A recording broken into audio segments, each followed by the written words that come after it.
Michael is banned in my... Oh, I always go to this one. That's fine. We're doing this one. This is fine. Hold on. Wait a second. Hold on. I have the wrong Poogie up for one. But also, why does it say that Michael is banned in... Wait. Makes no sense. What do you mean, Michael? Hang on. Monitored what suspicious happened? user? Kill him again. That's funny. Michael, why are you suspicious? Oh, why are you sus? No! I remember now because I remember now. The raid message got blocked. How do I unsus him? Hold on. Share restricted banned in... Hold on. Holding. By the way, raid, welcome in, everybody. I hope you guys are having a good Monday. I wonder where you guys came from. What were you guys doing? Also, something about rat poop. Rat poop. I did see the rat poop earlier. I was like, what the fuck is happening? It was a good meme. Good meme. Did you see the meme? It was good meme. Thanks for the hydrate ride. Yeah, you know what? I'll fix Michael. I always called it Mimi until I was corrected. And I didn't believe the correction for a long time. And then I was like, oh my God, it really is a meme. No, I say it wrong because I'm a shitter. And so when I say things wrong and it actively bothers somebody, it could be anybody. It could be the only person on the planet that is bothered by that. I will continue to say that word wrong for the rest of forever because it bothers them. It's just a word, bro. Yeah. Y'all were weirding me out facing the opposite direction of me. I don't know why. I had to turn. That's fair. I fixed it. Okay, so I think I know what the problem is. Yeah. Because at one point in time, Zorlander accidentally banned Michael in my stream. Accidentally. Well, because I don't allow... Do we share? I don't allow the funny... Yeah, and I don't allow the funny bans from my mods. So it's just like, I remember when it happened too, because like, Zorlander was going through like the bots and like the fucking users in chat, and it was just like, that's a weird name, I think. Or like, that doesn't seem like a person. And I like accidentally like banned him before realizing that they had spoken in chat before, and I was like, no, that's a friend. Oh no. Kill him again. Oh no. Yeah, but I fixed it. He shouldn't have it on his thingy, and now states on the back end no longer a suspicious user. So we should be clear on that. Lol, Bread. Enjoy slep. Thanks for the raid. Get good slep. Have good slep. Also, Michael, I'm glad you can chat in here now. I'm barely a mod. Barely, yep. That 3 there. Getting close. Michael, if you want to try again. I hope I don't get suspicious targeted. Too late. No. Good. Yes. You're back. You're alive. Fantastic. Unshot. I'm free. We just sucked the bullet out. Exactly. You know how like when you're being sexy and you just remove the shrapnel with your teeth? No? Yo. Me? Okay. No, I mean, I'm imagining it, but I'm also like, God damn, that's the messiest possible way you could do that. Oh, yeah, it's so fucking disgusting IRL. Like, in practice, awful, but theoretically, nice. Don't be suspicious. Don't be suspicious. Cool. Are we gonna roll with this, or did you still want to do a little bit of prep before we, like, do the thing? I imagine people would like to, like, grab a quick drink and snack and things that they need. Yeah. So we can just fuck about, because I'm already here. I'm just gonna talk to chat until we're ready to go. Real. It's a good warm up, you know. We can chit chat. Chit chat. Raiders. Yeah. Do you need to go piss, girl, Sunny? Yeah, I was gonna say Raiders and streamer who raided me. I eat recently, so I should be good. In theory. The dubiousness in your voice is kind of crazy for that. Yeah, it should be good until a pivotal moment when I gotta pick a spell and I gotta go pee. Yeah. That'll be the cliffhanger we get left on.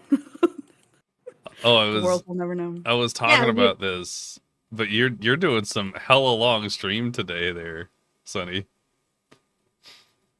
You had like a 6.5 hour stream, plus you're gonna do this 4-ish hour stream. You're going hard. I was drawing. I was drawing rat poop. Okay, it was very important. It was. How did that go? I didn't get to see all of it. I was deep in the writing. Hold on. Ooh, I gotta see it. Got it. I have a linky. Kyo also liked it, which makes it even better. Whoa. Yeah? Streamer noticed you, senpai? What? Heyo. Mostly because I tagged them and I also put it in their art. It's like section of their Discord, and they're like, "This is amazing." And it's, forcibly anyway, noticed. He forcibly noticed because I go check out my wonderful friend Sunny's art and like it if you have Twitter. That's the good Mimi.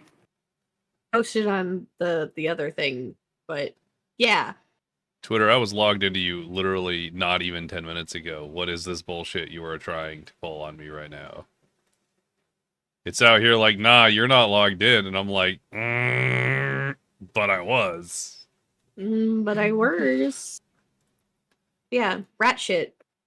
Rat poop. Amazing, by the way. Thank you. You put a lot of effort into that. Yep. Shy knows what it's about.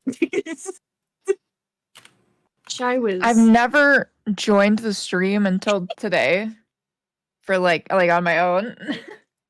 And right as I joined, it was just like I took a massive shit to take chat. I was like, huh? And then like they said something like felt like I lost an organ or something like that. I just lost my mind. It's so funny. Yeah, because they started eating like these protein bar things that are like oats or whatever. I'm like, it's the fiber. And they're just they're like, chat, I had it was like I think someone said it was a Great Dane like size shit. It was really funny. That's aggressive. Didn't you know poop tubers are meta this season? That's crazy. It's so fucking funny. I was sitting there laughing and I'm like, wait a minute, I have something for this. No. Yo. I have something for this. Just for this moment. For this moment specifically. I'm like, I don't know why I never thought of it before. Kyo talks about their fucking bowel movements and everything else fairly often, so fucking amazing. Great meme. Anyways, that's my rat Oshi. The courtesy flush. You toilet sitting viewers. Oh my god. Look, I'm not here to judge where you're viewing from, but like, don't sit on there too long. Flex to your toes. See, that last one, Ryan, really made it sound like you were into that. I don't know about the toe flexing. Like, don't doom scroll on the toilet. Yeah, how about just don't take 10 years and your legs won't fall asleep? I don't know. What if you have poor circulation? Flex your toes. Dude, that's a skill issue. I don't know. Actually, unironically, isn't there like specific toilet seats that are designed for that? Yes. For like, people who need assistance in that way. Yeah. There's like these things called like squatty potties too. That like, I mean, technically, it's better for you to be in that position to use the bathroom. Absolutely. But in the squat, yeah. But nobody here squats because we're all dumb. No. You have to buy that. You want to upgrade? You gotta buy that. You have to buy it.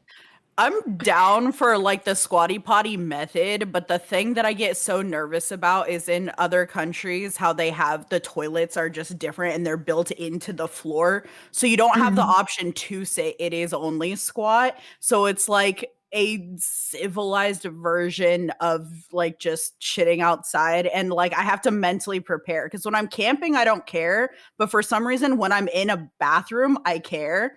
So I have to like make that shift because I want to try it. I might not hate it, but mentally I'm not ready because I'm American.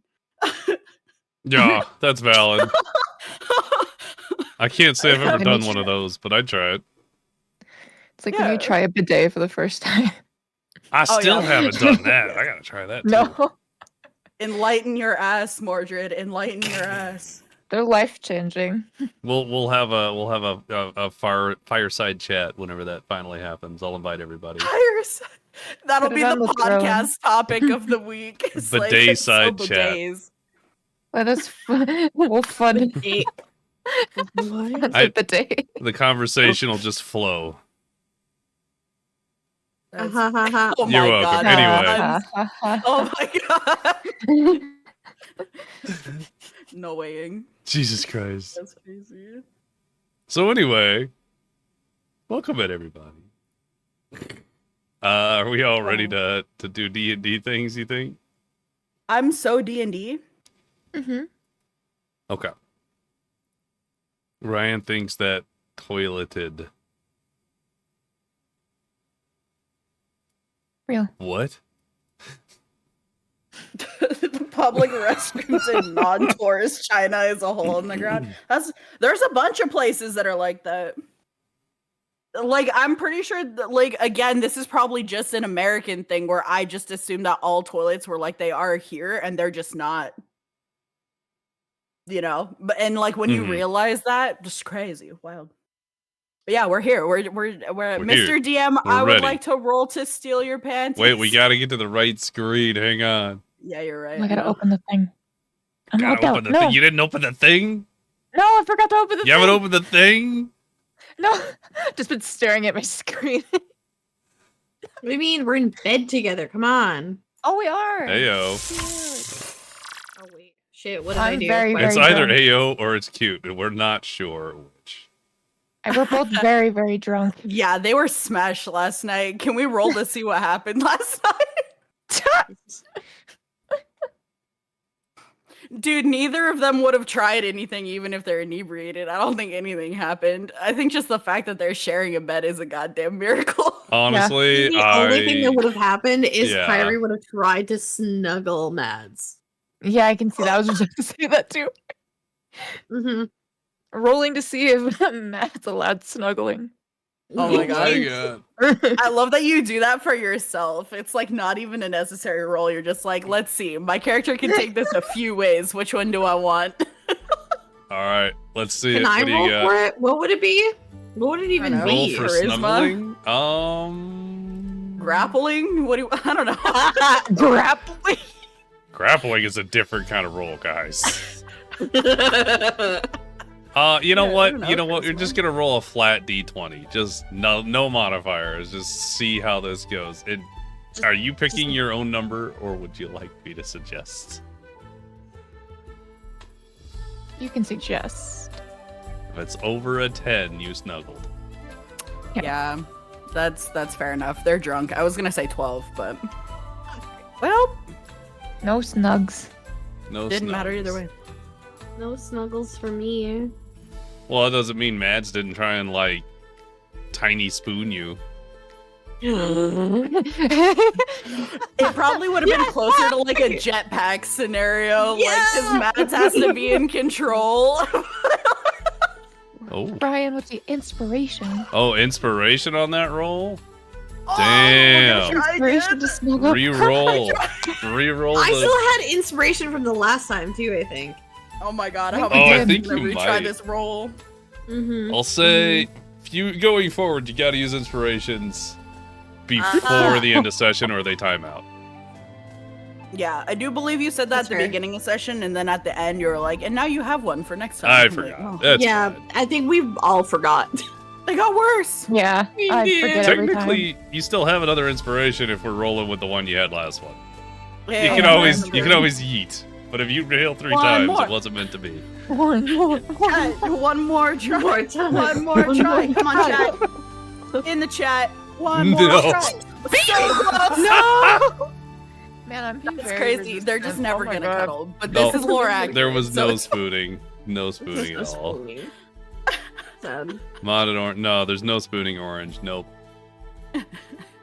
Mr. TM, I'd like to Why? roll to steal your panties. No. Please roll. Nope. It Good was try though. a Solid valiant effort. A valiant effort. try. I just want to cover my head in panties. Like at some point, it's just there's gonna be like different pairs sticking out at different angles. I mean, it could happen. You could get like 18 pairs, and then I wouldn't have any. Oh, is that the canonic number of how I many mean, undies? I yeah, it remember is last now. time I Let's asked, go. "Where's my hard cap on that?" 18. Let's go. No, let's make it 20. Let's make it 20 because Even D20. 20 Yeah. before you gotta hit Target and get one of those like multi packs. Yo, those multi-packs are expensive though. Are they now? What They're the so fucking Those used to be pricey, jank ass man. ones. What do you mean expensive? Nah, you can get the Everything's jank expensive. ass That's ones, inflation. but like that's the kind that if you walk more than like 5 minutes worth of walking, you're getting shaved because they're so yeah, low quality. yeah. So anyway, that's how we got to this conversation.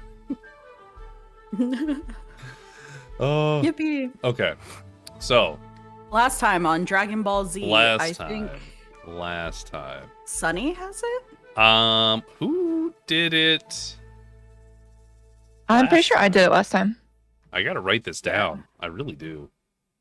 We should. I remember now. I think Sunny is the last one to do it before we all three roll again. Okay. That's All fair. Yeah, that's valid. Let me do I'll put my notes down. Notes. DM All right. notes. I gotta believe in you. remember. Pyre Brain, go! Oh, this ought to be great. We were on the chip. On the chip? Right! We were on Oh the my ship. god, I forgot you were on the ship.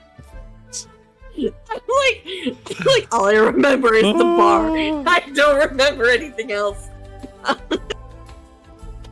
We were on the chip and So we were on the chip, and we finished fighting the funny serpents. we did. Me Mads only and- died a few times. It's fine.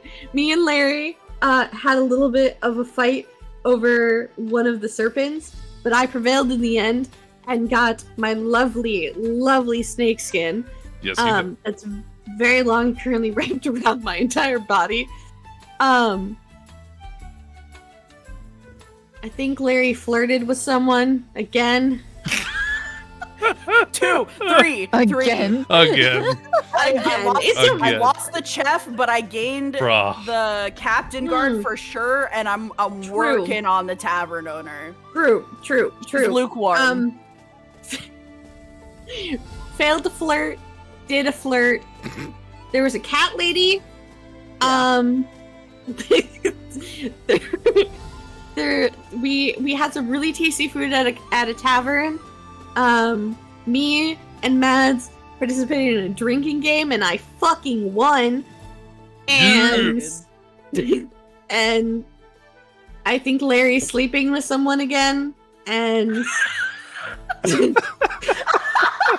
Not yet. Hope. Oh man. anything else?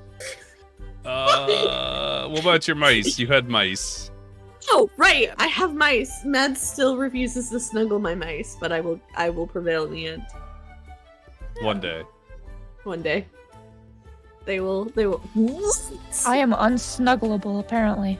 You are very Yeah. unsnuggleable, but I I will mean- make you snuggleable. Pyre was rolling a snuggle with you, but you didn't roll to snuggle with the mice, so I don't know. Yeah. Can Well, there's next time. I will get Mads to snuggle. I think that was a pretty solid recap. Any additional things from the other two's point of view that maybe was important to them?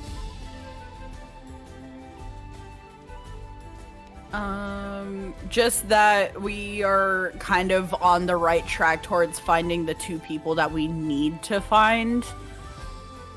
And Mads and I bonded over preventing Pyrie from getting a skin, but then that was negated by the drinking game where now Mads is now bonded with Pyrie and is fine with the snake skin. So I don't know.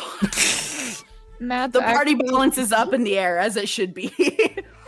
and yeah, we're just trying to track down these guys at this point because we didn't get directions to where they are. We just have our letters of introduction. So I've been working on that. I don't know. Doing so good.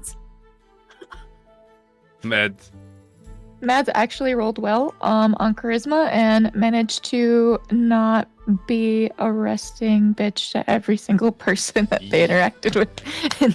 That's true. That was crazy. Character growth. Mm-hmm. You didn't get chased by the police again. Didn't get chased by the police. For being small. There was very limited short jokes, and then I won the first. Oh, sorry about that. I'll work on that. And then Pyrie was doing a spell to make it so that way I wouldn't get super intoxicated super fast. That's true. And then that went away. Y'all really worked. And then that went away, and then. But you did well. You did good. Yeah, it was just a good time. Solid session. Yeah. The only point that I'd say you guys didn't touch on, your recap was fantastic, was the mention of Darius's name, specifically when Liari was talking to the owner. She got very shh about it. And spoke about talking about Tharnak, not Darius later. Very vehemently. That's the word.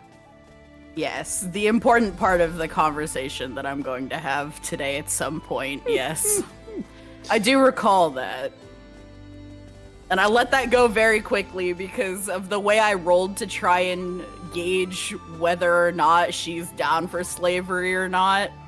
Went poorly, and the way she was talking, it could go either way, but I'm leaning towards she's fine with it. But when she shut me up, I'm like, I'm not gonna force the issue. I don't know. So we'll see. We'll see what happens. We'll see how it goes, huh? Yeah. Well. Then what I will have us do is I have a few things prepared.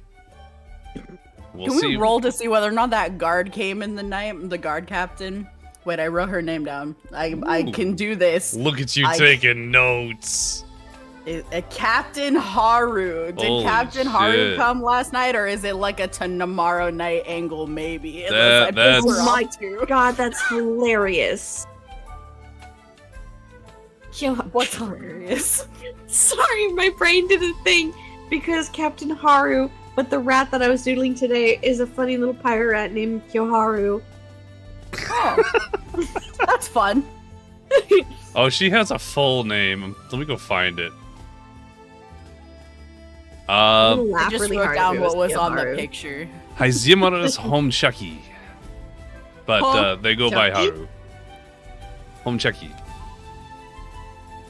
Chucky, got it. Chucky, no, God, Larry and Chucky. Pyrie strikes again. Larry and Chucky, they be doing it. No. Oh my god. So, send help. I have 3 things that happened during the evening, and to see which ones happened first, I'm going to have Mads and Liari roll a flat d20 to see who gets to go first. Pyrie, you're last regardless. I'm sorry. That's good. That's actually that's not me. The way it's just not me. If Mads rolled a 1, I'd be impressed, honestly. Yeah, Wait. it's happened. It has That's what I'm happened, yeah.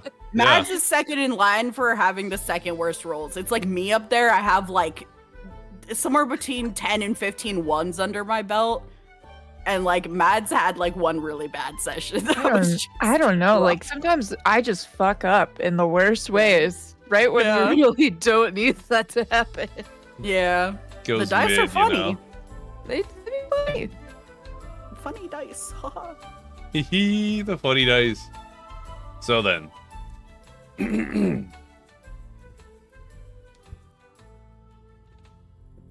Excuse me, clear my throat.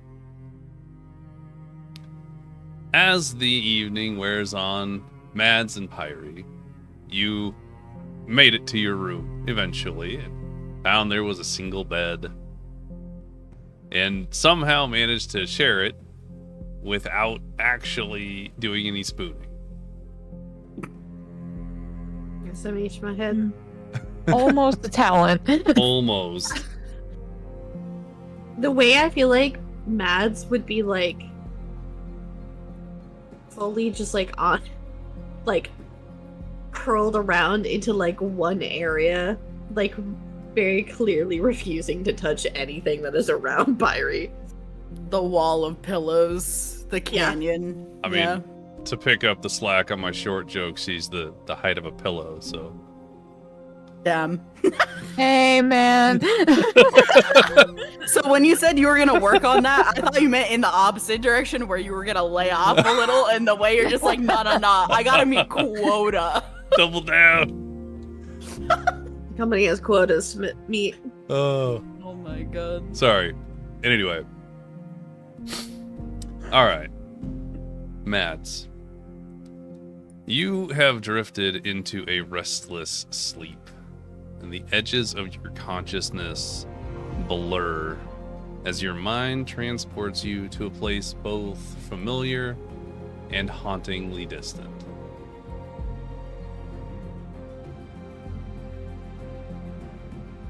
Oh. The air is thick with tension. The faint scent of smoke mingles with the dampness of a slummy alleyway. Moonlight casts long shadows on the cracked pavement, illuminating the grimy walls that surround you. You find yourself standing beside a transport vehicle, the weight of its illegal cargo heavy on your shoulders. The night is quiet, too quiet, and a sense of unease settles over you. Suddenly, voices echo through the narrow passage, sharp, menacing. Figures emerge from the darkness, their movements deliberate and threatening. Please roll a perception.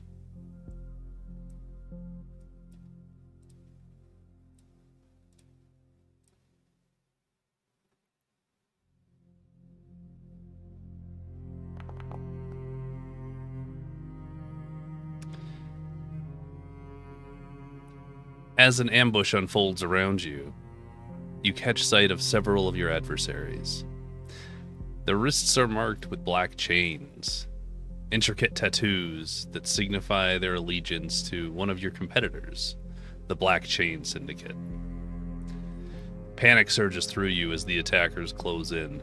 You try to defend yourself, dropping 1, 2, but the odds are stacked against you. As you accumulate more and more wounds, the warmth begins to drain from your body, and a coldness creeps into your bones as you stumble and lean against the side of the alleyway, your strength fading. The world around you starts to blur, the sounds of your comrades struggling, fading into silence. Your eyes lock onto the face of the one who delivers your final blow. Please roll perception again.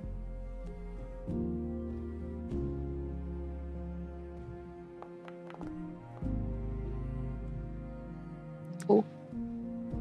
It's hard to tell what they looked like. As far as you can make out, they just seem to have a black knee-length coat.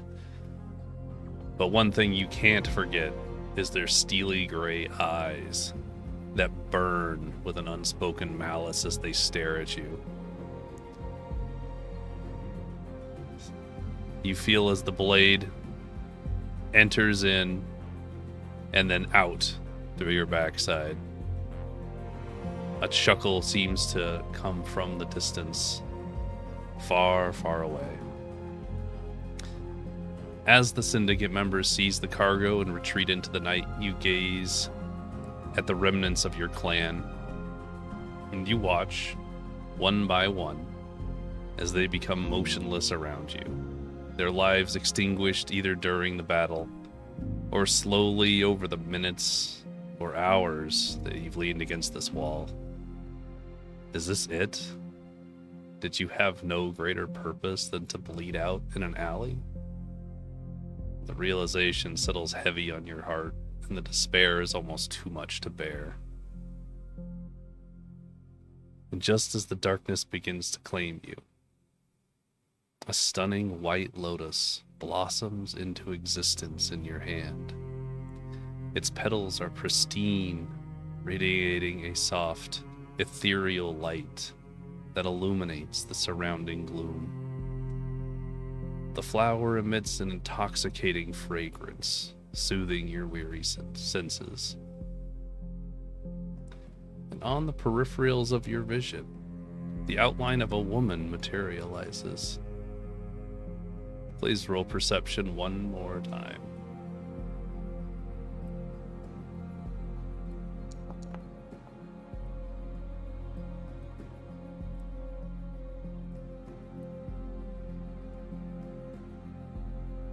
She steps forward. Her presence is calming and serene. And kneeling beside you, she reaches out with delicate hands, her touch comforting and healing. And one by one, she attends to the wounds etched across your body, her hands glowing with a gentle light. And each injury heals completely under her care, the pain and the fear in your body melting away. And as the last of your wounds disappear, the woman steps back, her form beginning to fade like mist as the morning sun rises.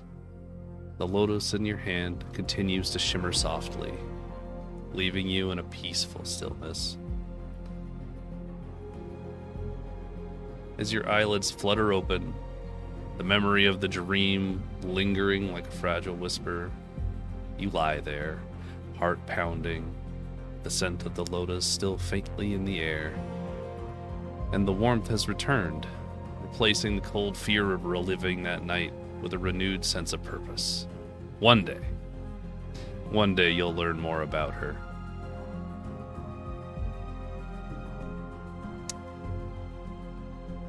And while that's happening, screaming.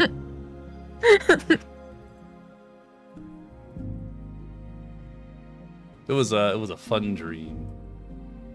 It was such a good dream.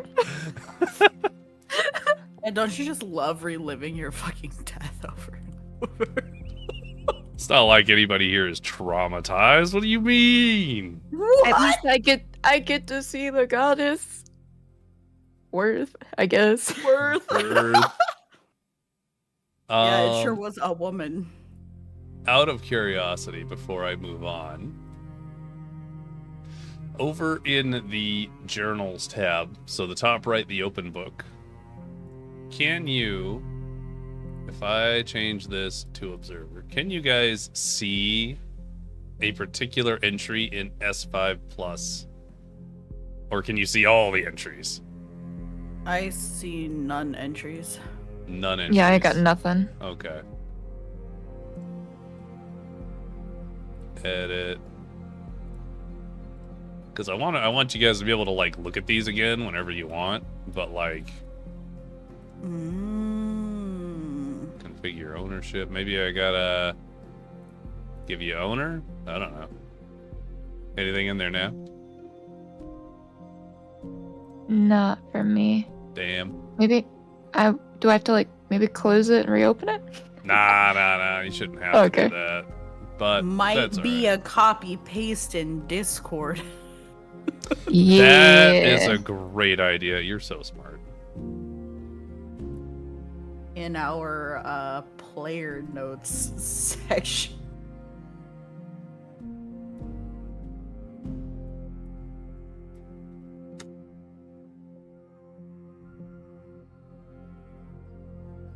That was cool. That was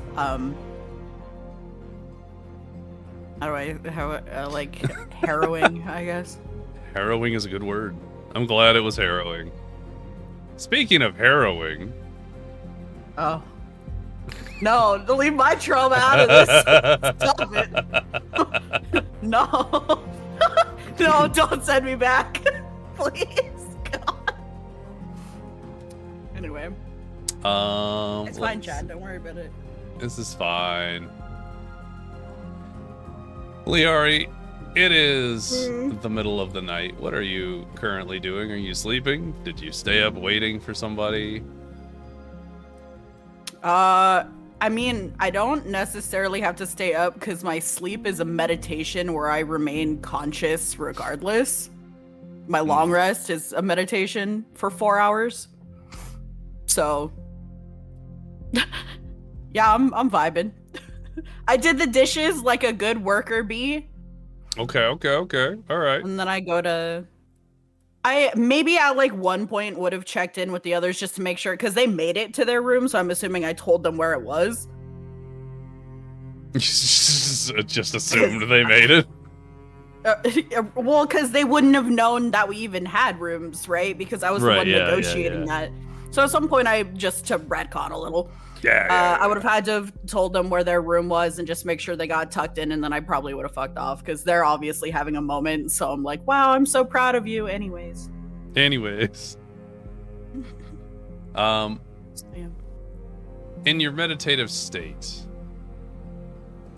you notice that your door opens. Someone steps in very quickly and closes it behind them.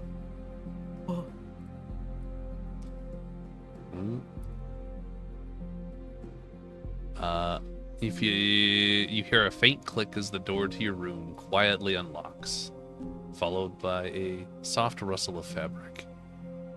Katrina, the owner of the Oran Ale Inn, slips inside.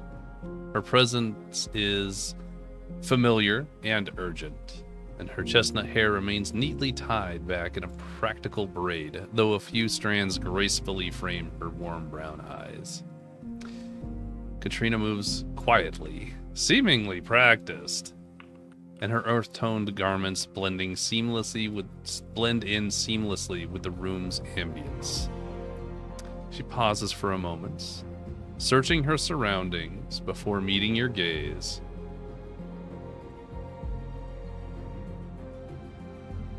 How did she talk? She was Scottish, right? I had to think about it. I don't remember.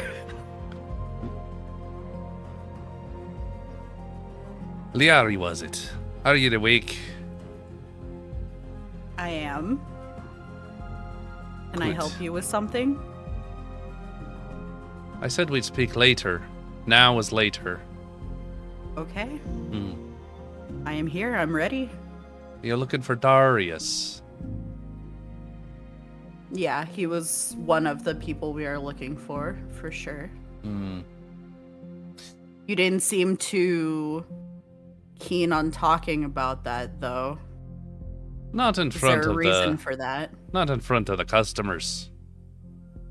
It's still legal here, so it can't be thrown around that we're working with the resistance at all.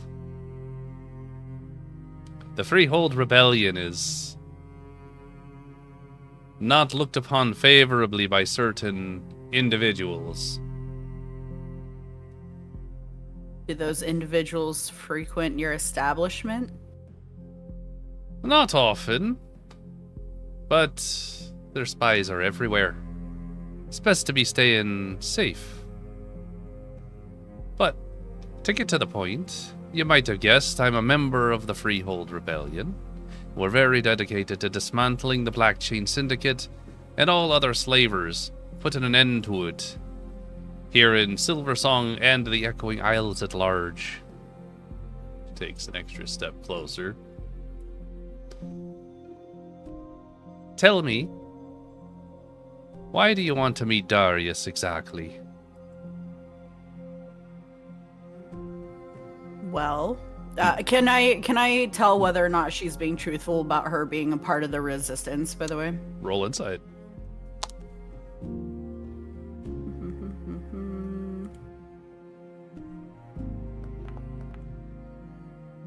Nice. I think I know. With a 22, she is being very truthful, but she's just being very careful about people meeting with Darius or revealing more information to anybody who might turn it against her. Or against people she cares about. Perfect. I'm going to be really forthright with her then moving forward because I get this honest and genuine vibe from her that she's part of it. So I'll say, I'm looking for him. Like I said, I have a letter of introduction because I am repulsed by all things slavery, and it's been my life's mission for a long time to dismantle any and all infrastructure that has been established across the world, starting with our lovely archipelago.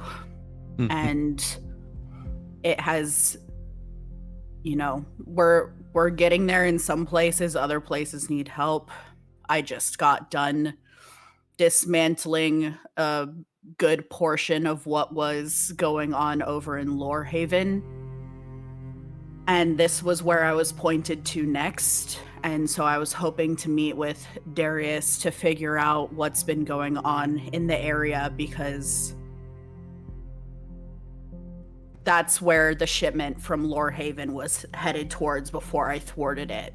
And I need to meet with him and figure out what's going on so I can figure out next steps.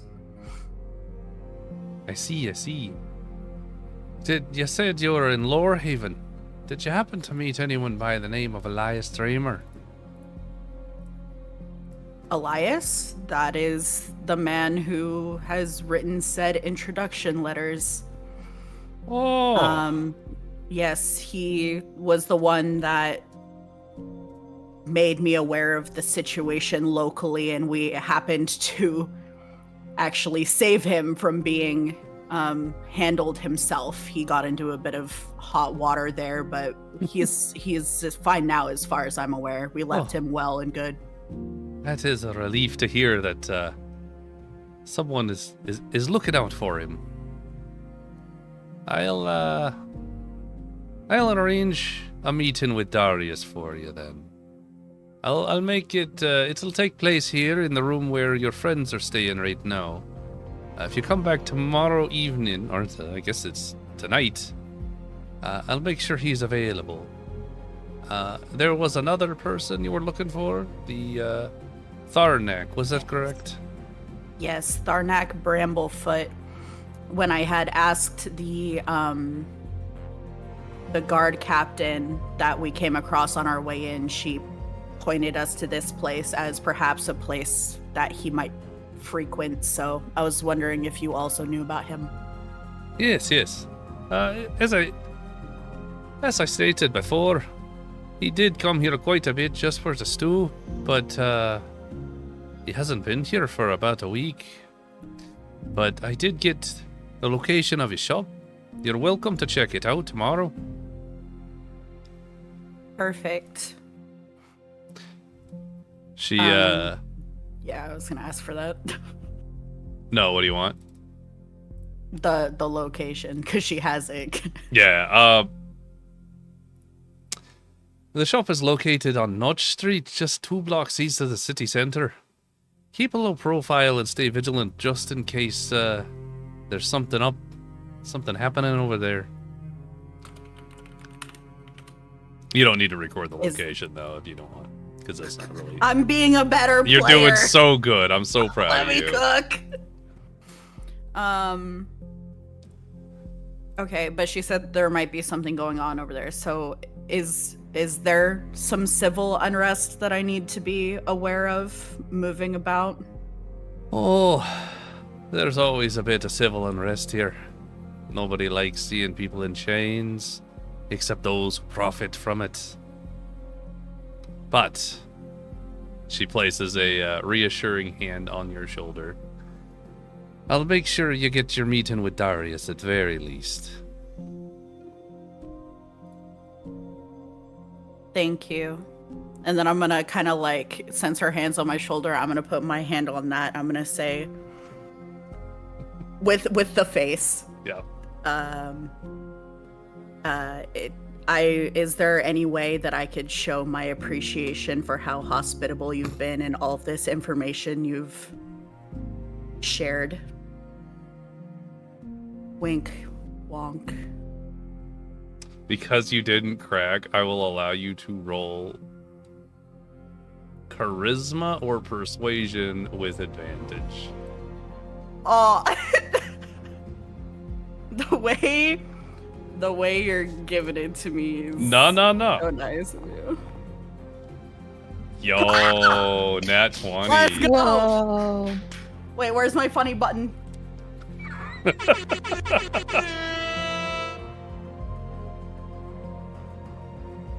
Oh, I'm sure I could find some way. And with that, the door to your room does not open for quite some time. Mr. DM, I'd like to roll to steal her panties at some point during the night before Absolutely. Go ahead and sleight of hand that. It's Slime that hand somewhere. Heyo. You have successfully gotten yourself a pair. Let's go! We're at 3. Yo, I'll have to add one to your stash. Huge. Now, Banger. so good, guys. With that, we leave Liari's room. Well, the room that is now being shared.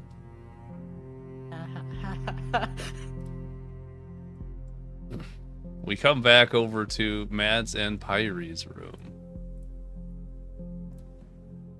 Hi. Hi. Let me prep this so I can slap it right at the right moment. We're slapping things?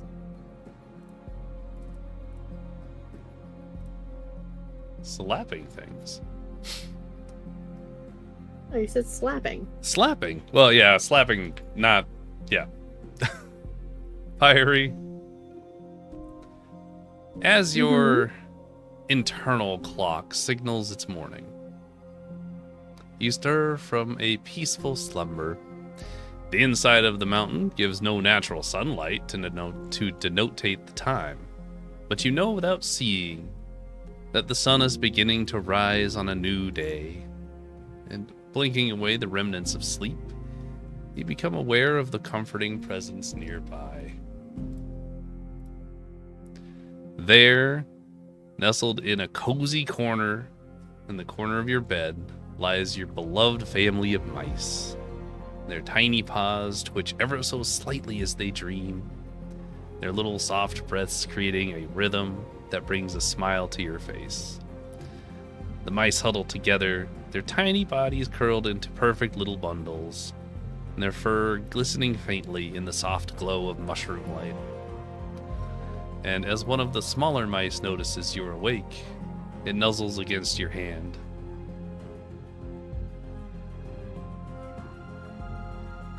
Please roll animal handling.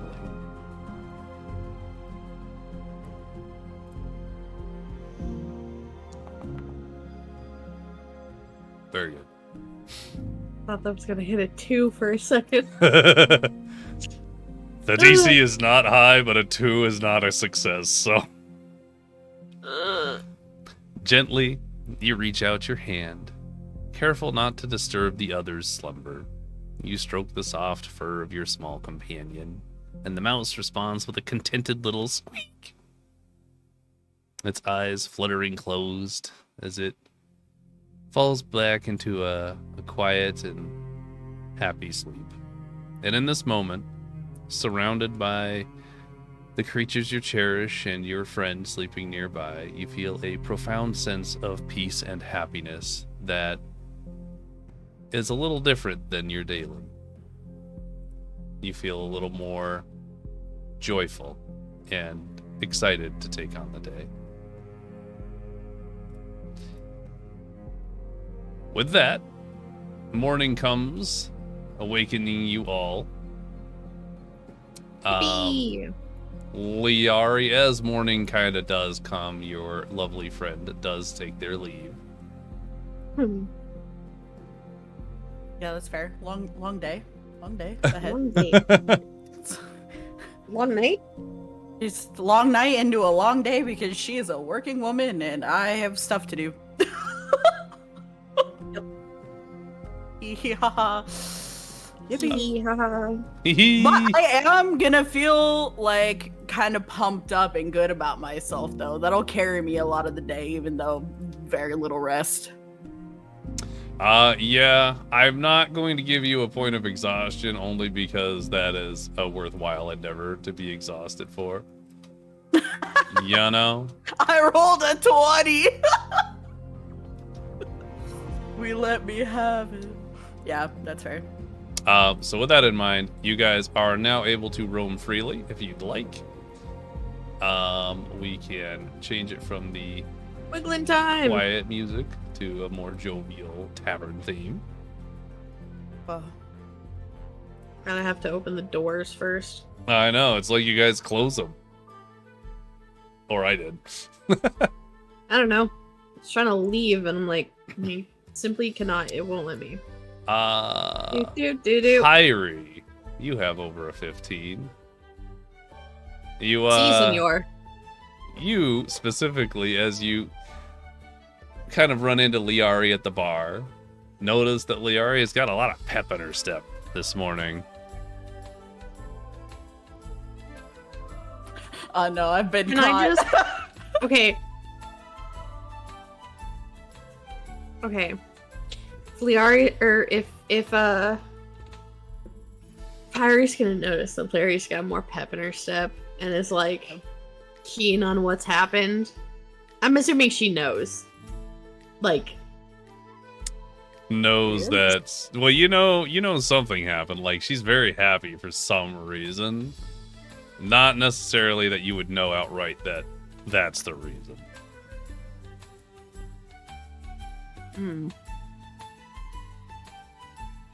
From a player standpoint, you could try to roll to, like, guess at why, like, you know, because I think no, he's I just have giving far it more to you interesting based off things your for this. past. Okay, oh god. Harry's gonna I'm having my victory like- spelled for me. go to like tap Mads on the shoulder, but accidentally like taps her on the head, and she's like,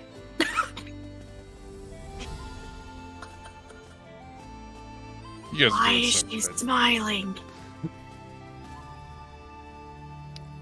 Beats me. She does look awfully cheery, though. It's unusual. You should ask her, Pyrie.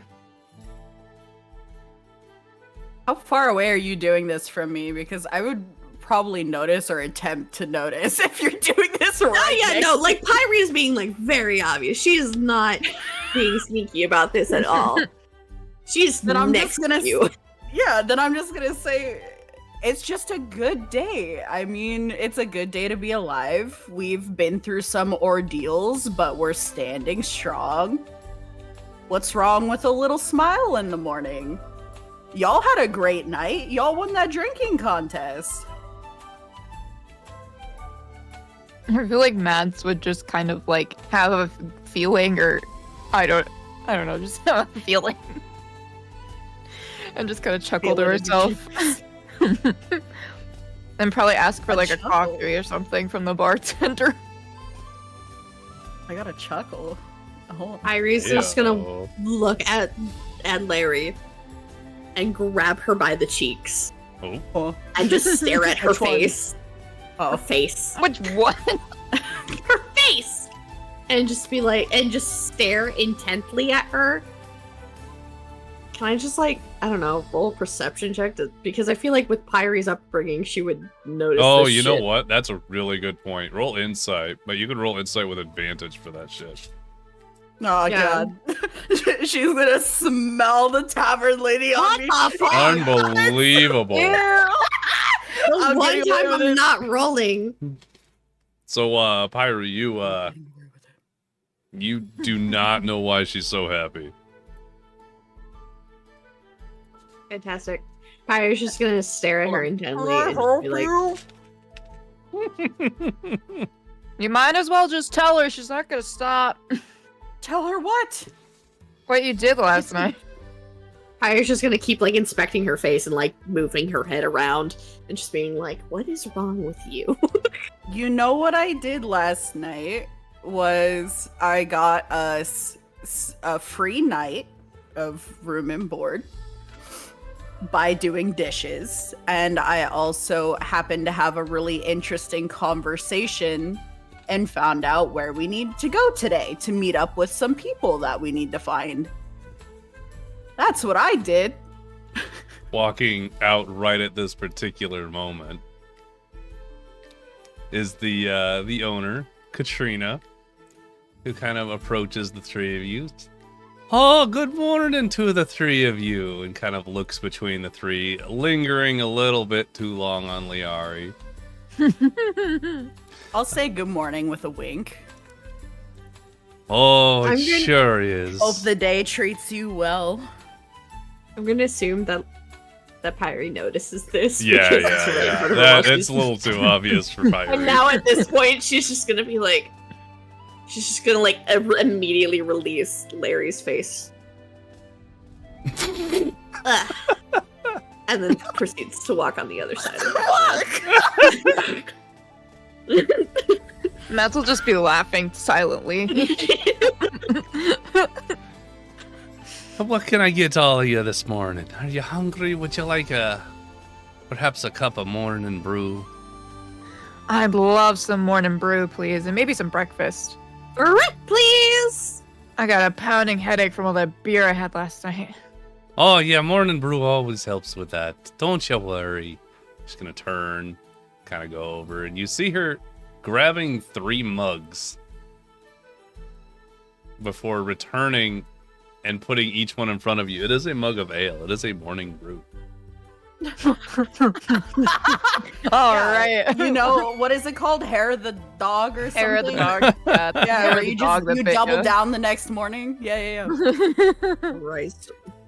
All right, and I'll have that breakfast right out for you. I want a bit more Irish than I want to be, but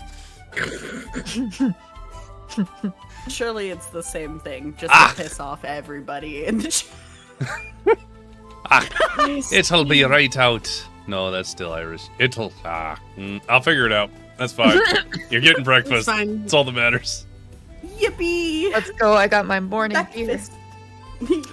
Uh, Yippee. So she wanders off to the kitchen. You kind of hear some bustling about in there, and after a little while, you start to smell that morning breakfast meat and something else. It just all smells wonderful, kind of wafting out that way. During this time, you guys can trade information regarding what you need to do for the day if you want, or whatever it is. I feel like Mads would just kind of look at both of the people in our party. And so, what are we doing today?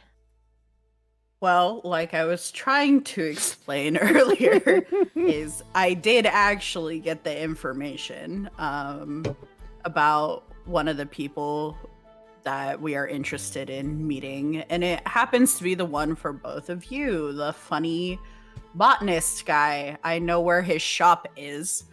I'm a little concerned that he hasn't been here in a while, because I guess this used to be his regular hanging out spot, but at least we know where the shop is, so we can swing by there and see if, everything's okay.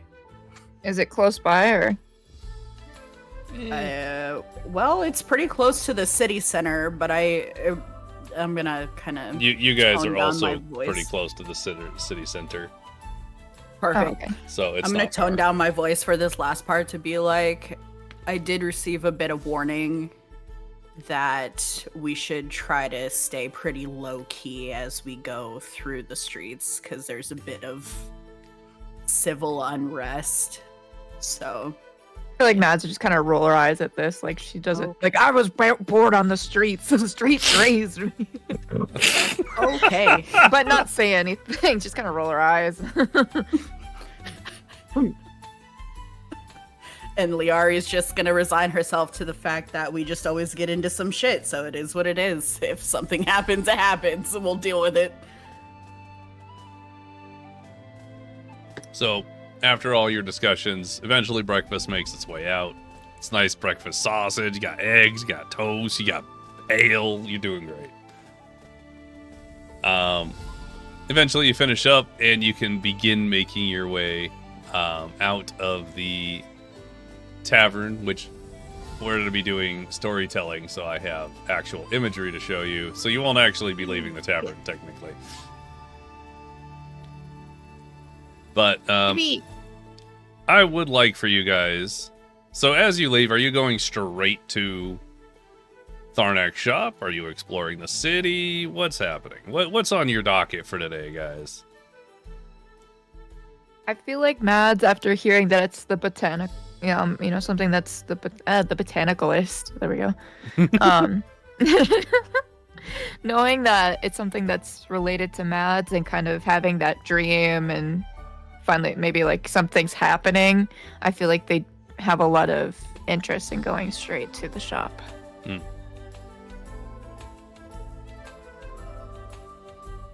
Pyrie? Pyrie definitely wants to go to the shop and is just currently stuffing her face. Miles. She's enjoying breakfast. Yes. And breakfast is important. Yeah. As we found out in an earlier episode. Heyo. Okay. Not after my win. Stop it. Man. It is the most important meal of the day, but it's not that important. Damn. Yo. Okay, and if both of them are gonna go, I'll go with them, but I'm not as like urgent about it. So like if they seem like they're good, like if we get to the shop and nothing happens, I might feel good enough to like split off for a little bit. But I just get worried about those two in particular. Getting into some shit, and so I want to keep an eye on them, but if they're doing okay, I'll explore a little. Take in the sights and the local I don't know. I'm not clever anymore. I used up all my clever immediately. You did so good though. I'm gonna go look around and see what kind of ladies are around, and then okay. So are you sticking with them or are you splitting from them? If we get to the shop and nothing happens, like they don't pick any fights or anything on the way, then I don't know. Okay. I'll see if there's a shop that catches my eye nearby. Yeah. All right. Well, what I'll have everybody do, now that you guys are currently making your way in Silversong proper, please go ahead and roll a perception, I think. Yeah, perception. Perception. Nope. Not me. Never me. I can't read. Wasn't me. It's fine. Not my job. Liari, while the other two are very much looking for the shop and following the directions you were given, you are very distracted. Looking at all the shiny shops and the places and the ladies. Yeah. That tracks. there are lots of very unique individuals here in Silversong, as it's a capital of commerce. So you have a lot of different species and different styles and different everything all in this place. Perfect. With that being said, Pyrie and Mads, you eventually do come across Tharnak's shop.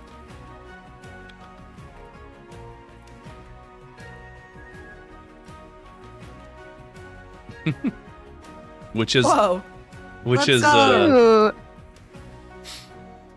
the sign above the door reads Greenhaven Botanicals in elegant flowing script, and it's adorned with delicate illustrations of leaves and flowers. The building itself is compact but impressively tall. The exterior walls are painted a sage green, complemented by large, clear windows that showcase a vibrant array of potted herbs and what looks to be drooping flowers arranged on wooden shelves.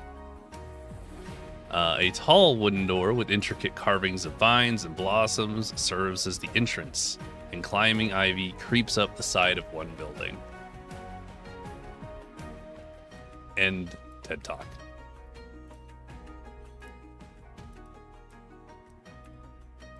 If you guys would like to go in, you can go in. If you want to look around, you can look around. There's a multitude of things you could do.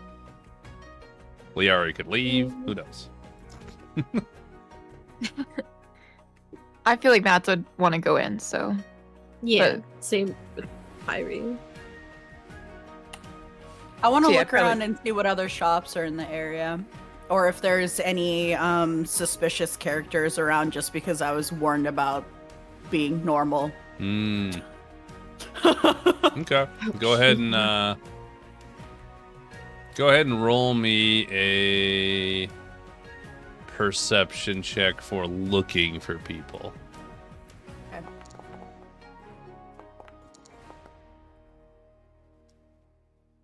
Okay. Liari, as you take a very long look around, just kind of checking, you don't see really any suspicious people. There are people going by, but they're just going about their day, dressed in normal clothes. The occasional guard makes their way by. Like, everything seems like it's normal. Wow. Okay. Then I'll just, then I want to look and see the different shops that are around, like if there's some sort of bakery or what have you. Okay. I don't know. Then Something I will interesting. have Something you... that might be good with the ladies. I don't know. You know? So I'll say, Liari, for the purposes of this, you kind of wander off, leaving Pyrie and Mads to their own devices. Yeah. So for the time being, Mads, you said you wanted to go right in, right? Yes. Okay. As you go up to the door, it is unlocked, and you push it open, and you step inside of Greenhaven. You're greeted by a burst of earthly aromas and the sight of organized chaos, which...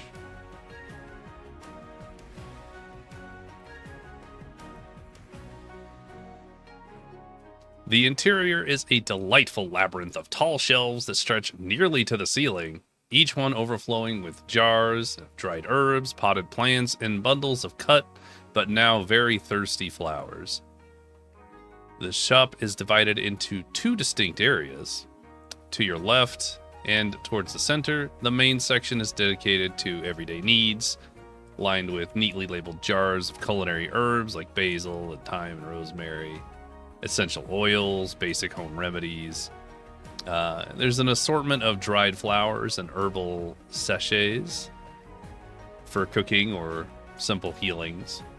And the air is very thick with the scent of lavender, peppermint, and even a little bit of citrus.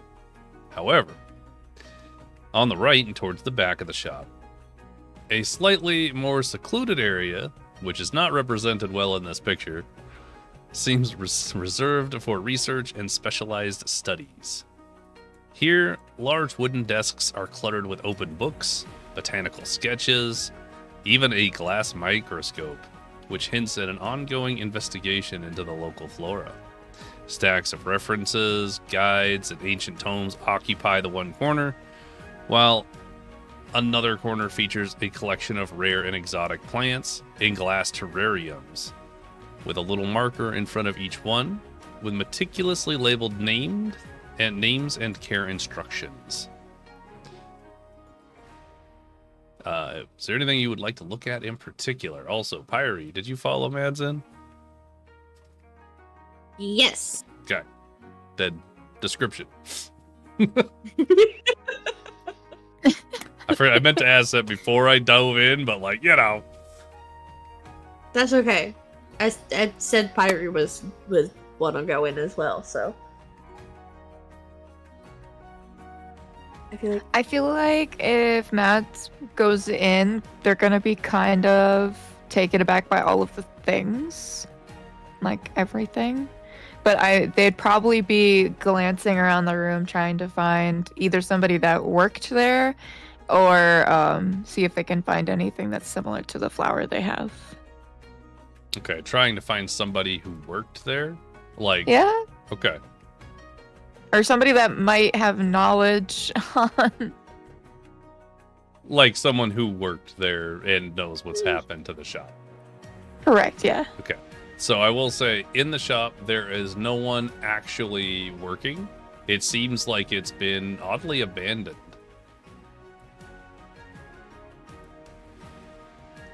Like, dusty abandoned, or like... Like, it's not dusty. It hasn't been abandoned long. But based on what you guys have seen when you walked in, some of the flowers that were in any shop that has flowers, generally they're cut and they last, give or take, about a week. Mm-hmm. And many of the flowers in the shop are dried up. They're not dead, but they are very thirsty. Gotcha. Yeah, then Mads is gonna start searching around and see if they could deduct what happened there. So proud. Roll investigation.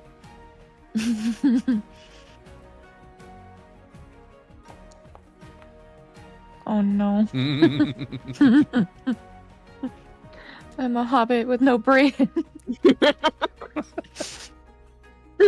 Mads, you shuffle and bumble your way about. However, you can't really find much of anything. You're much more interested in the funny smelling little oil bottles. Then you keep getting distracted and going back to your favorite one. Whichever flavor or scent that might be actual. Can I like look around and put it in my pocket? Yeah, absolutely. You don't even need to roll. There's nobody but Pyrie here, so unless you're hiding it from Pyrie. No, I'm just gonna glance just to make sure nobody snuck up on me, and then put it in my like bag that I brought with me. Absolutely. Which scent does Mads enjoy the most, out of curiosity? I feel like Mads really likes like cedar or sandalwood. That's a good one. Mm-hmm. Okay. Pyrie, what are you working on? Pyrie's gonna notice that everything's a little dry. All the plants are a little droopy, a little dry, a little unwatered, and is just gonna start like taking it upon herself to put around the shop to find some form of watering can and like source of water to start like fixing the plants. Absolutely. So that way they stay alive, while also just kind of like taking a look around the shop to see if there's anything of use to them. Using your druid craft, I think you can... Oh, that's not elementalism? Yeah, you can use elementalism, or you can find water, which is easy enough to find in the back, and water all the plants. But either way, you have gone about and taken your time, made sure every vase that had flowers that were real thirsty has water in it, double-checked all the dried herbs, like you just kind of sprucing the place up. Sorry, one second, my thing disconnected. No worries. Well, I had to clear my cache earlier in my browser. And when I went to go do something, this thing was just like, "You're not logged in." I'm like, "Pretty sure I am." pretty sure I was just in here, but okay. Pretty sure. Looking at you, Twitter. I think it's loading. I think we're good. I think. This also explains why I couldn't zoom out earlier. Oh my god. I was Literally really- zoomed in. I was like super zoomed on the bar, and I was really confused as to why. And I'm like, maybe this is a me problem. It was a me problem. Like little thingies. Oh, it turned everything up. Why did it turn everything up? No, that's so loud. Why? Ugh. My Oh. headphones disconnected. Like right when Sunny's thing started happening, so I don't know if I missed anything. It was really quite funny because I heard Sunny like exclaim, and then my headphones just went. I'm like, God damn it! You guys were doing I'll so never good with our technical difficulties Not at the allowed. same time. We're so technically advanced here. Anyways, So is everybody And back they were in now? wives. I think so. Huh? I need to just like turn down the music and stuff. Oh, good. Because Yeah. it was. I don't know, it refreshed and it turned everything up super loud again, and it's like, oh. Weirdly, But attacked. I think clearing the cache will remove your settings for that. Yeah. Probably. The only thing you It's like- missed, Mads, is Pyrie went around and spruced up the store and watered all the stuff. Yeah, pretty much. I was going to go look at one of my. It's dry. Because they are. I went to go look at something, and then everything died, and it's fine. Anyways, We're doing so we're doing. I'm stealing really oil so I well. could smell better. So Oh my god. So you can smell better for who? good. Heyo. myself, the goddess. Preach. The goddess. Thank Yes. you. Sandalwood though? She came to me in my dreams. You're so Surely she like earthy. like me. She's like, smell better. I don't think I don't Mads think smell that's what like she flowers. said in the dream, but I don't know. I mean, Larry wasn't there, so Larry doesn't know. So after stumbling around the shop for quite some time, go ahead and... Well, actually, Pyrie, you were also doing stuff. Will you just roll me an investigation for fun? Mads, if you would like to attempt to find more things, you may also re-roll it. Fuck, investigation. She's got a -1. You guys are I doing also so feel good. like Mads at this point would Wow. be searching for Leari because she'd be like, okay, I'm not good at this. I know Pyrie's not good. Pyrie got a 0. Like, I really need the big brained elf. uh, Oh my god, I think this is the first time I've actually rolled a 1 truly during the campaign. this is going great. For the record, the buzz was for the 0. Yep. And Because the I have rolling a of the -1. but the timing of that one, Shy was like, I need a big brained elf. Yeah.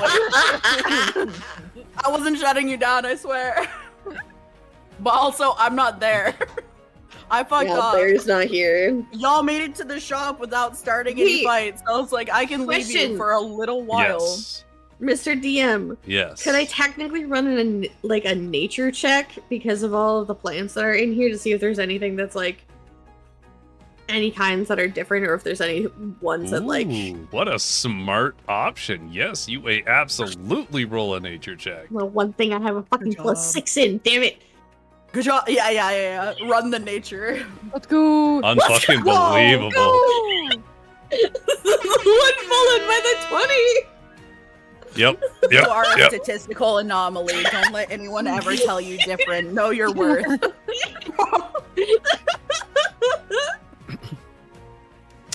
So let's do this in an order. Well, we'll start with Pyrie. You got a 20. So Pyrie, Towards the back in those terrariums that were kind of glossed over earlier, each one is meticulously labeled with names and care instructions. And these took you the longest when you were cleaning up the shop. Each one requires a really weird amount of, like, special soil. You needed to, like, fluff some of the plants or, like, move them around or turn them sideways or cover or uncover them depending on how bright it is outside. Like, it was really meticulous. The 4 plants each have a particular name, which is the skyleaf fern. I'll put these in a place where you guys can see them. But the skyleaf fern, the moon petal blossom, the sunroot herb, and the earthshade moss,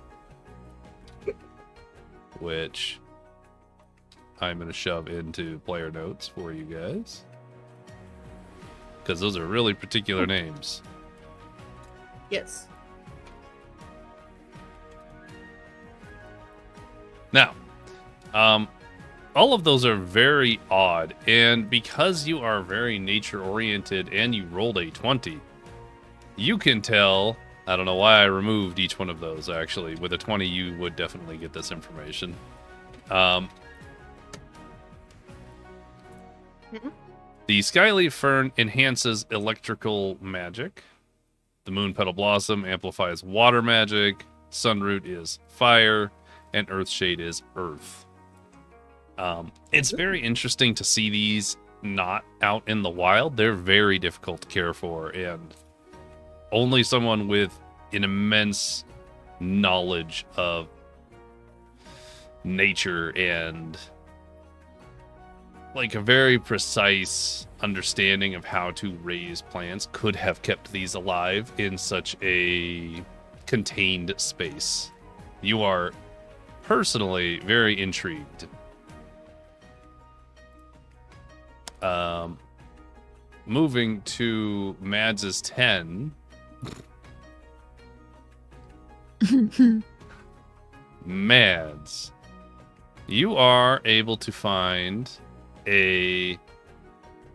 After scooting around, you find behind a counter that is obviously where transactions are made, you find a small customer log, which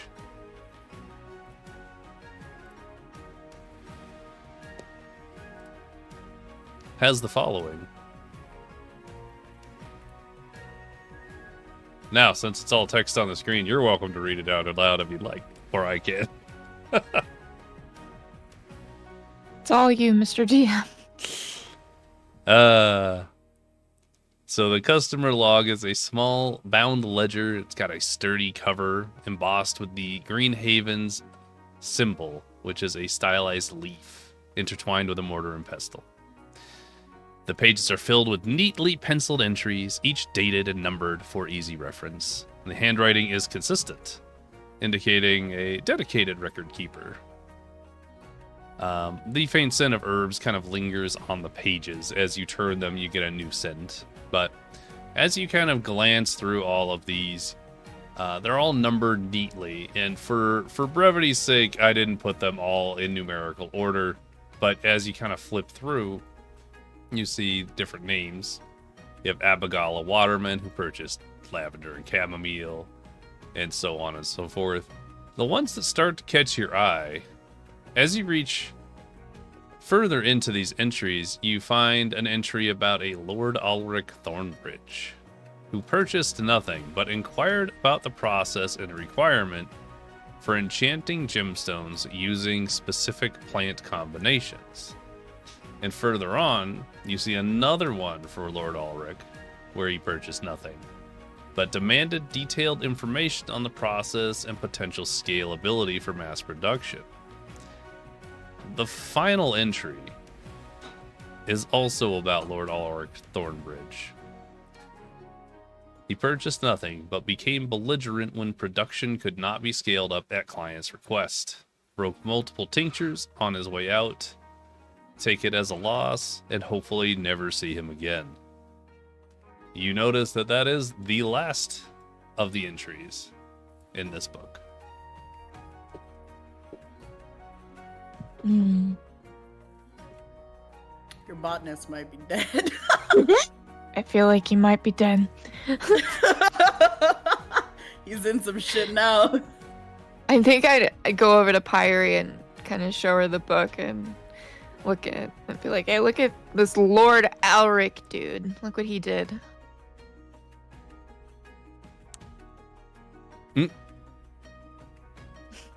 Belligerent.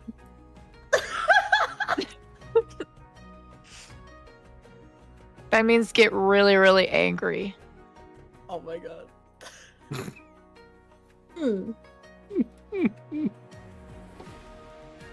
You think he broke anything in the shop? There's no signs of anything. Well, it says he broke multiple tinctures, so we know he's broken stuff before. But like, But maybe when was this from? doesn't say. Nope. Doesn't actually date. It's numbered, but it's not dated. Mm. It's the last entry in here, so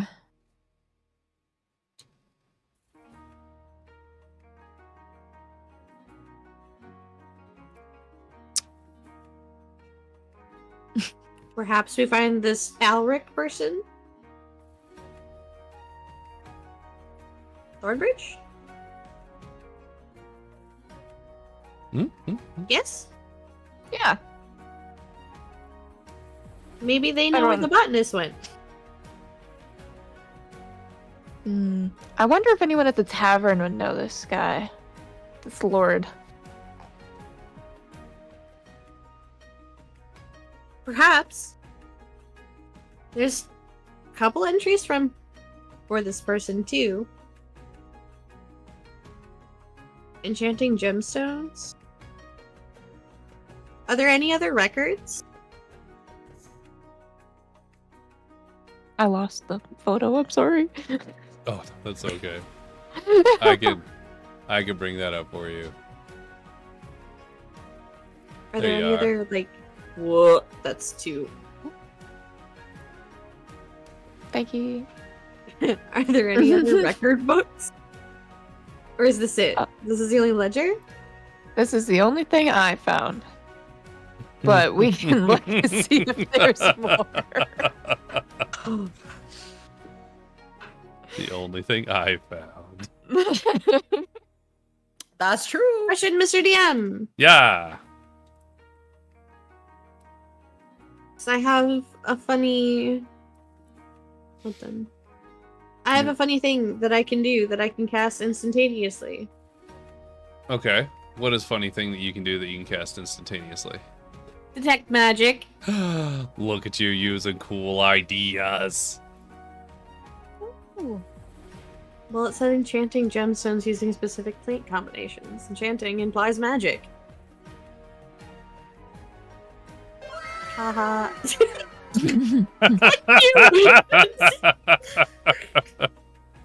Oh my god, that I'm was just the amazing. soundboard. Yeah, I'm proud of you. You're cooking. Larry.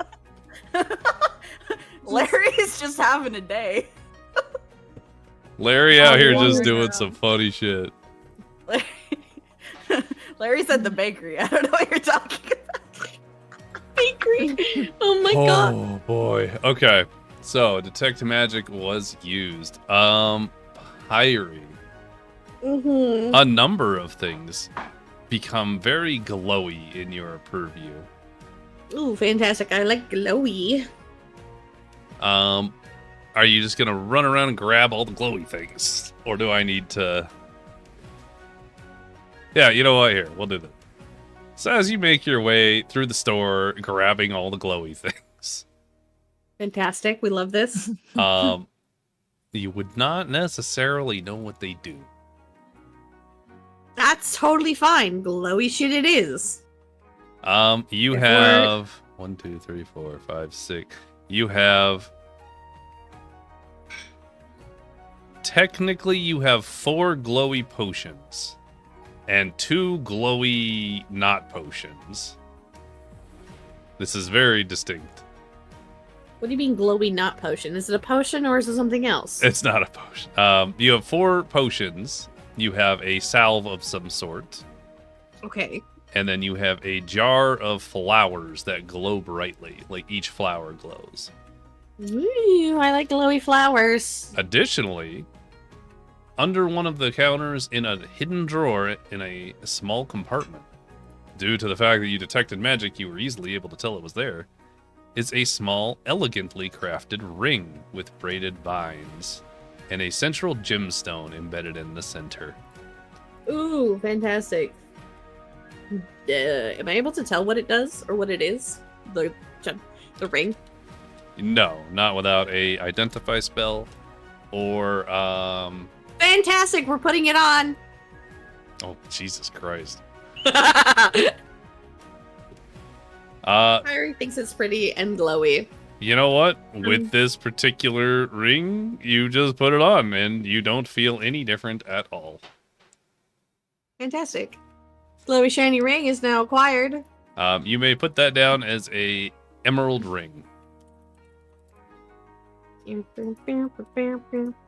Inventory. I'm assuming. Where the hell do I put this? Equipment? Yeah, equipment, technically speaking.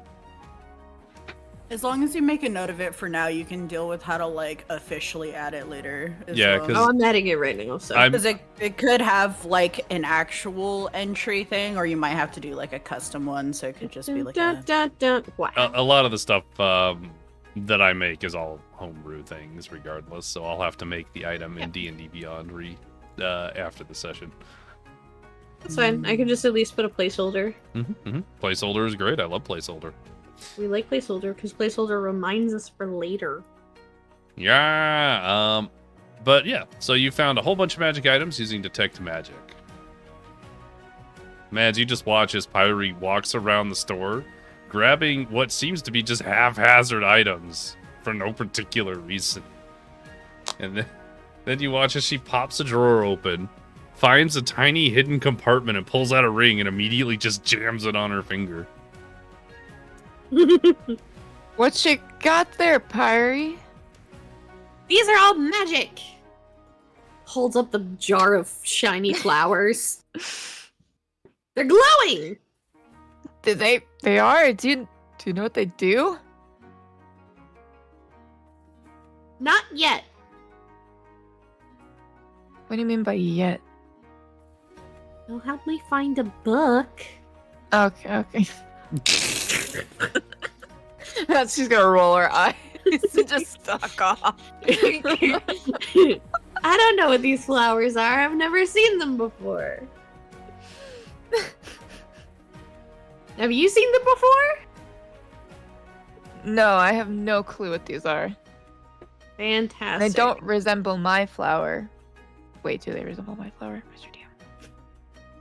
What? Do the glowing flowers resemble my flower in any way? They do not. Okay. They are... They don't resemble my flower. Yeah. So I don't know anything about them. I also don't know anything about plants. I'm just assuming that Pyrie doesn't know what they are, considering the fact she just grabbed them willy-nilly. So... no. These are... You don't know everything about nature, but you could tell. That Antel is flower. Got it. They're a flower, yeah. They're pretty flower. The flower had magic of some kind. That's what you do. You know. Fantastic.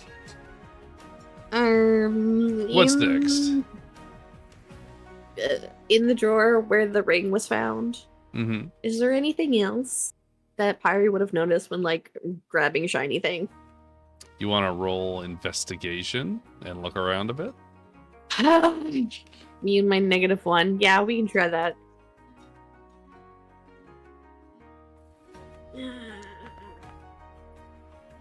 Nah. I thought it was gonna be a fucking 1 again.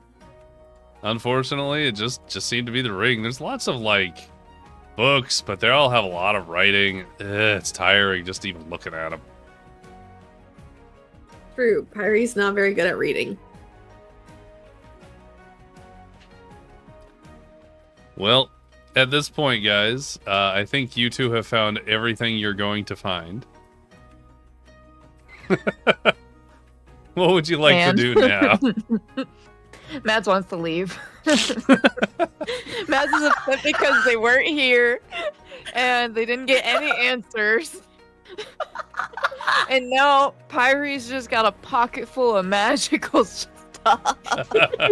And we don't know what it does. And she's terrible at investigating, so she's just like, I don't know, I've done all I can do. Don't forget, Mads, you smell good now. And I have my You sure do, bud. my smell good stuff. Great. Your smell good stuff. So as you guys leave the shop, where are you heading off to?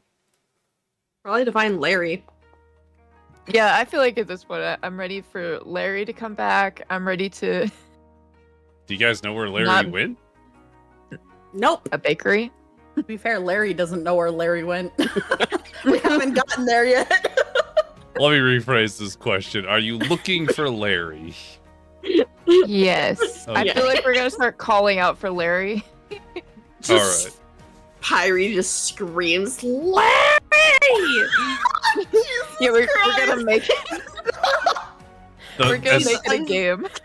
as soon as you I- scream Larry, a bunch of passerbys kind of turn and jump a little bit, just taken aback, like, I feel like I'm gonna like tug on Pyrie and ask if I can go on Pyrie's shoulders so I can look for Larry. Pyrie is going to be Like ecstatic piggybacking about this now. request. We Pyrie's need to going to get be you your own ecstatic saddle now. I about know. Mads wanting to be on her back, and it's just gonna be like, yes, and just immediately bends down and like leans over so Mads can crawl on top of her. hey, Cool. So I'm just like on your shoulders using your horns to like hang on your head. I'm just giving In you my- like the shoulder head with like the toddler swing over the leg thing, and you're just Yeah. like holding on to my. Let's go. Awesome. And All you're right. My screaming, gratitude Larry. too. Let's We're- go. we're gonna come back to that because that's fantastic. God. You two are doing so good. All right, Liar, Yeah. would you roll me a Might. perception? You are looking for a bakery specifically. Sure. All right. After wandering around for a little bit, you're probably maybe a couple of streets over at most, you do eventually start to smell what seems to be some sort of bread or baked goods. And you start to follow that smell. And as it gets stronger and stronger, you come across a small bakery, which I do not have a picture of, so enjoy this picture of Silver Song in general. But you come Aha. across the Subverting your expectations. Got him. if I had taken more time, I'd have all of these set up. It'd be great, but I didn't. So you come across the Jungle Hearth Bakery, which is a charming little thatch-roofed cottage surrounded by blooming vines and vibrant orchids. You can smell the sweet aroma of baked goods as it wafts through their open doors, inviting you to step inside. I would like to step inside. Okay. I am following the nose, like the cartoon, the GIF. The know, cartoon. Where I start floating, and I'm like, you know. So, Liari, as you float inside, the bakery is very warm and inviting. It has a couple of small wooden tables cluttered with freshly baked breads, pastries, cakes. You can see hanging from the ceiling along the walls are baskets filled with colorful fruits and spices. And a stone oven in the back glows with residual heat as a baker behind a table puts another loaf of bread into said stone oven. You see a halfling who is short and plump, with curly brown hair, and as they turn to greet you, you see twinkling hazel eyes. He wears a very flowery apron over what looks to be very comfortable clothes and has a very big smile. Says, "Oh, it's so nice of you to come into my bakery. What can I be getting for you today?" Hi, I'm new in town and I'm just kind of wandering around, and there's some very wonderful smells coming from your shop, ma'am. Oh, yeah, absolutely. We got all sorts of delicious things. You say you're new in town, eh? Well, you must have some of my banana blossom bread. Grabs what looks to be a sort of chunky brown bread that looks very moist and delicious, and kind of sets it on a counter. Cuts off a small slice of it and hands it to you, just straight up. Let's try that out. Cannibalism, Mr. DM? Hmm? Cannibalism, Mr. DM? Look here. Maybe. Alright, well, I'm gonna be happy to try it, so I'm gonna pick that up eagerly and give it a bite. Go ahead. You know what? No, I'm not even rolling. This is some hella good banana bread, and it's infused with some kind of flowery aromatic that gives it like a lingering, like wonderful taste. So happy. I can see the look on your face. You're enjoying it there. Oh, this is awesome. Oh, I've never had anything like this. Wow. Thank you. Oh, yeah, absolutely. So good to hear you liked it. Now, is there anything in particular you're looking to get? We got more of the banana bread. We got some spiced mango tarts. We got coconut cream cake, and I even got tea. Oh. What tea would you recommend to go with this banana bread here? Oh, that's a great question. You know, I got a bit of a spiced tea here. It's great. It goes great with anything that's a bit more of a thicker bread, if you will. So it'd be great for that. That sounds great. I'd love to get. How do they? I obviously it's gonna be like loose leaf tea because it's ye olden times. But like, do we buy it by like the pound? Like, what's our? How do we buy tea in this day and age? What's normal? That's valid. I would probably just say you probably get like a little baggie of it. It's probably being dried tea. It's probably like a I don't know, pound. 10 servings or something, you know? Yeah. Maybe half a pound of tea. Jesus Christ, okay. That's like tea for a year. Okay, maybe that's a lot of tea. I can't gauge. I drink tea in little tiny little tiny pouches. I don't know how much that is. No, you're fair. You're valid. Yeah, I'll just like mentally. I know I'm picturing what you mean when you say a pouch. It's fine. It's fine. It's fine. Okay, let's say you get a dozen pouches for 4 silvers. Awesome. I'd very much love the tea and then a loaf of that awesome banana bread. That's... Oh, absolutely. I'll take another 8 silvers for the banana bread. Perfect. So that's 12 silver. So that would be a gold and 2 silver, Yeah. You can put delicious banana bread and tea in your inventory. Banana bread. Now, is there anything else I could be getting for you? Dude? Hell yeah. Hell yeah. Hell yeah, dude. Don't spoil my joke later. I have a plan.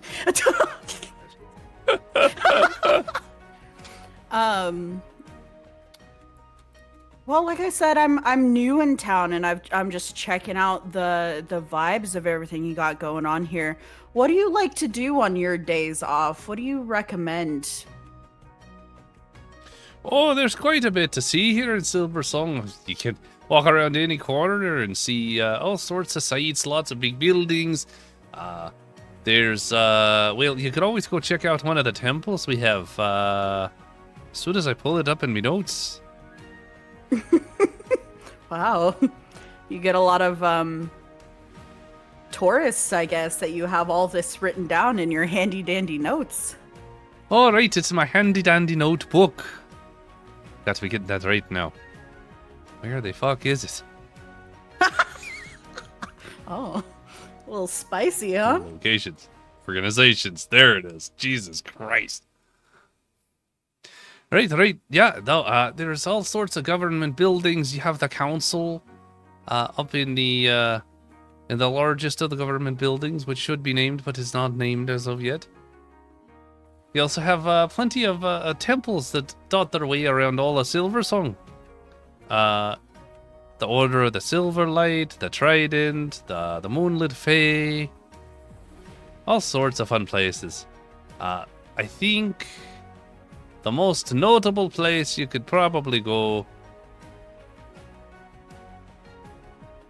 would probably be insert cool place, because I can't think of it off the top of my head. Wow, so there's a lot of stuff to do around here. Awesome. Thank you very much. I will continue my wander about.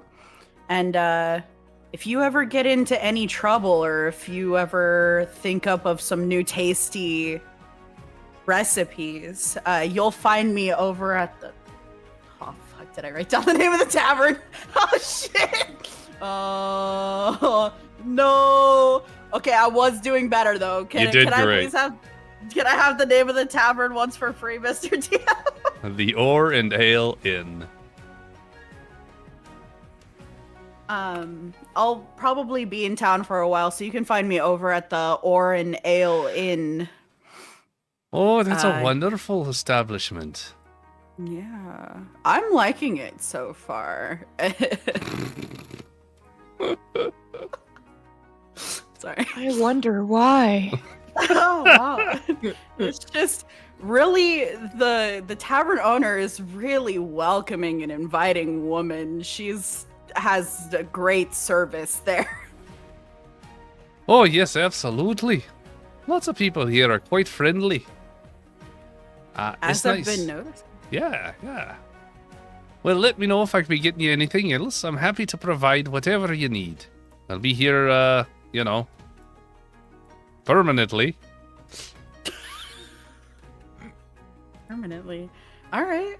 Well, like I said, I'll most definitely be back when I get a hankering, and you know where to find me. Or if you just happen to have a day off, and you feel like taking me around all those sites that you were just mentioning, I'd be happy to have a guide. Oh, I get what you're asking here. Absolutely. You know what? Perhaps I could close the shop tomorrow, and we could go on a little walk around the town. That sounds great to me. I will look forward to it. Wonderful. I'll meet you over at the inn then. Bright and early. We got lots to be looking at. Okay. And I'll give her a little wink, and I'll place an extra silver on the table, and I'll walk out with like a wave and a smile. Amazing. And then I'll make my way back over to the botanist shop just to make sure they didn't like die or something. I don't know. Absolutely. Yeah. Returning to Pyrie and Mads. Mm-hmm. Where are we at here? Perfect. Okay. Awesome moment. Eh? Nothing. Lost. Continue, Yeah. Mr. DM. Wow. So, Pyrie and Mads, you guys are walking around town. Larry! Every 2 seconds. People have heard you from a distance, and they stare at you kind of in a funny way, but don't really hinder you at all. Eventually, you are approached by some of the guards who have made their way following the yells. As they approach you two, they kind of look up and down to kind of gauge at both of you, and the two guards standing there is like, and, can I help you? We're just trying to find our friend Larry. We split up, and now we can't find them. I see. I do hope you find your friend, but you can't be shouting like that. That puts everyone in a bit of a tizzy. Oh, our apologies. We'll be quieter. That would be grand. I appreciate it, Mom. I'll kind of like pat Pyre's head and just be like, you're gonna be quieter from now on. Larry, Pyre's just gonna be like whisper screaming, Larry, Larry. No. Right. That is a little better. We do hope you find your friend Larry. Where were they last seen? We split up after we went to go visit a few shops down the street here. They're a very, very tall elf, blonde, white hair. Obsession for panties. What? Jesus fucking Christ. Why didn't you just roll, Mr. DM? The guards kind of share a look. One rolled a natural 20, and Bro, it's so over. I'm getting arrested on they kind of look between each Even other. I'm getting arrested. You know, I did see someone that's a tall elf. Well, that could be anybody. Can you give us any other descriptions? It's a test to see how well my party members are paying attention.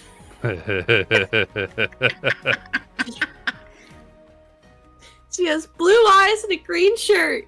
Green shirt. This is descriptive as Pyre can get. Mad's supposed to be like, they go by Leari, but our friends here, we just call them Larry. The guards again share a little bit of a look, and one of them kind of nods. Is like, you know, I actually do believe I've seen your friend. Just follow me. They're right down. I think it was one street over. I saw them heading towards one of the bakeries just around the corner, and they begin to lead you through the city. You guys have a guard escort now. Jesus Christ. That's gonna scare the shit out of me when y'all roll up. No, I'm gonna be like, oh god! It was like Mads will be on high alert too.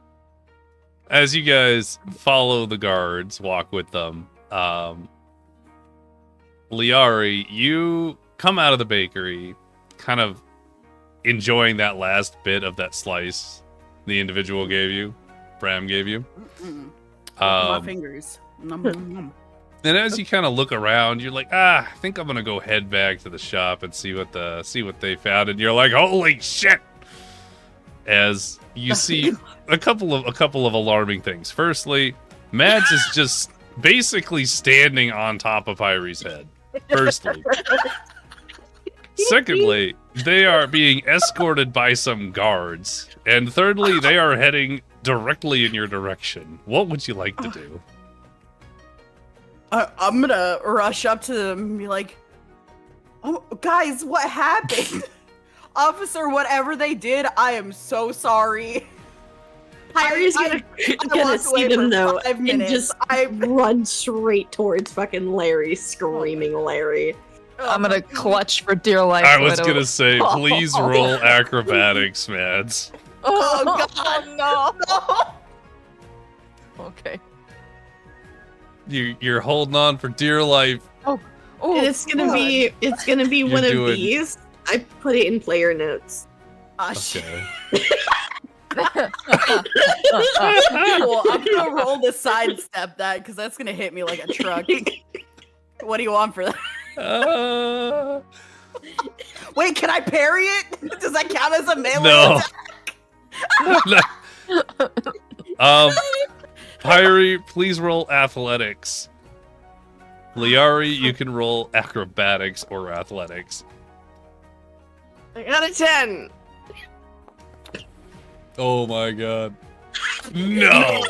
No. Holy shit. Dude, the +8 saved my ass. You only have a +1, damn it!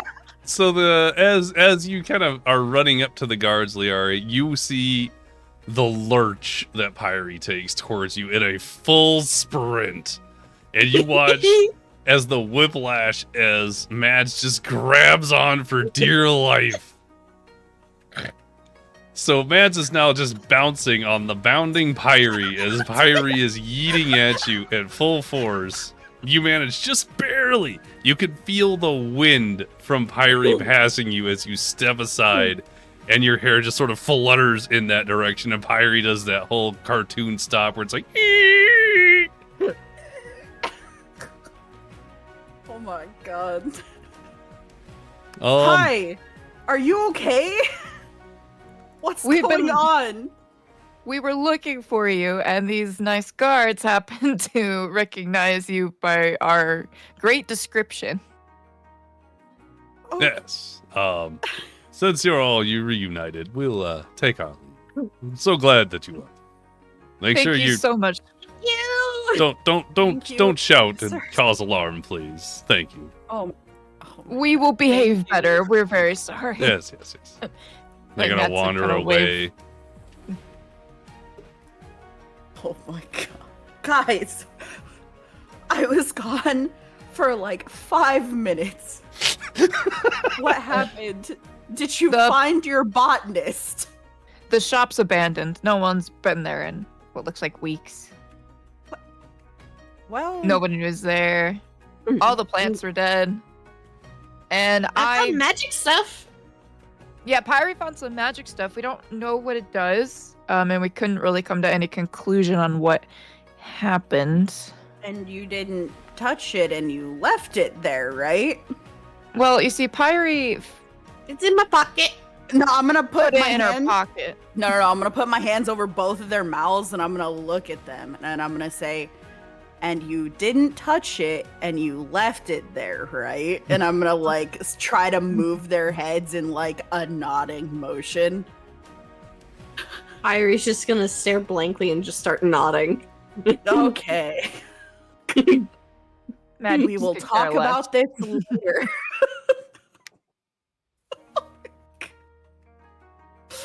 I'm so glad we've been reunited. Okay, so it's been abandoned for weeks. I mean, we can't quite tell. Like I said, we couldn't figure out what happened. So that's what is it, Katarina? Hold on, Katrina. That's what Katrina said. Yeah. He hasn't been by the tavern in a week, so it would make sense. But that's some really awful news. Did you find any clues? Mads is gonna take out her little oil she found. And she's gonna say, again, I didn't find anything that proved useful for this investigation, but I did find this. And then Mads is gonna like put it up to her nose. Wait, where are we? Y'all are just in the street right now, by the way. I know. It's going great, guys. I know. Wow. Fantastic. Wait, is Matt still on my head? I'm so happy for you, Matt. Absolutely. Great. She has not gotten off your head. Fantastic. Pyrie's just gonna like get up and just like drag Larry away because she's already got the one on her head, so she doesn't have to worry about that. To like the side, like an alley. Is there an alley? Is there an alley? Yeah. There's gonna be alleys. Fantastic. Into an alley. And then finds like a barrel and just like dumps her pockets onto it and just be like, I found magic stuff. Oh my god. At this point, I think Mads should climb down, or probably would want to climb down. You gotta scale the pyre, you got it. Okay. Like no, not panda? actually, but like just imaginatively. Can Pyrie just like lift her off of her head and place her down on top of the barrel? Absolutely. Pyre, do you still have your mice, by the way? Just double checking. They're sleeping back at the tavern. Okay, just checking. Oh god. Oh no. Just checking. Just checking. There's so many moving pieces. Oh god. They were eepy little fellas. They sure were. They had a big day. You left us for one afternoon, and this is what happened. Yep. No, it's going so well. Okay, so I'm gonna take note of the fact that Pyrie showed me the wares, and I'm gonna move forward with how I have been, which is once she has it, I'm not going to contest it. If I was there, I would have stopped it. But she has it now, and I don't want to. She's crazy. So I'm just gonna say, okay, just don't go showing that stuff around. We're new here. And the last thing we need to do is get on somebody's radar. Like, shop was abandoned, so with any luck, nobody's taking inventory. But you still shouldn't be stealing stuff. Come on. Okay, well, your guy's gone, and you said you got no clues. Did it look like there was any foul play in the shop? Is this something that's, like, reportable to the authorities? Is that something that you guys want to pursue? You already made a guard friend. I don't know. I kind of advise to not bring it up now that you've stolen. But I don't know how important this guy is to you, so... I'm upset that we couldn't get the answers that we wanted, but there's always the chance that someone else will have the information. But it is a little fishy to me that he's just been missing. Right. But I'm unsure if it's something that we should investigate. Considering this Pyrie's gonna pipe up and just be like, but what about the broken tinctures? Mads. Oh, the book. You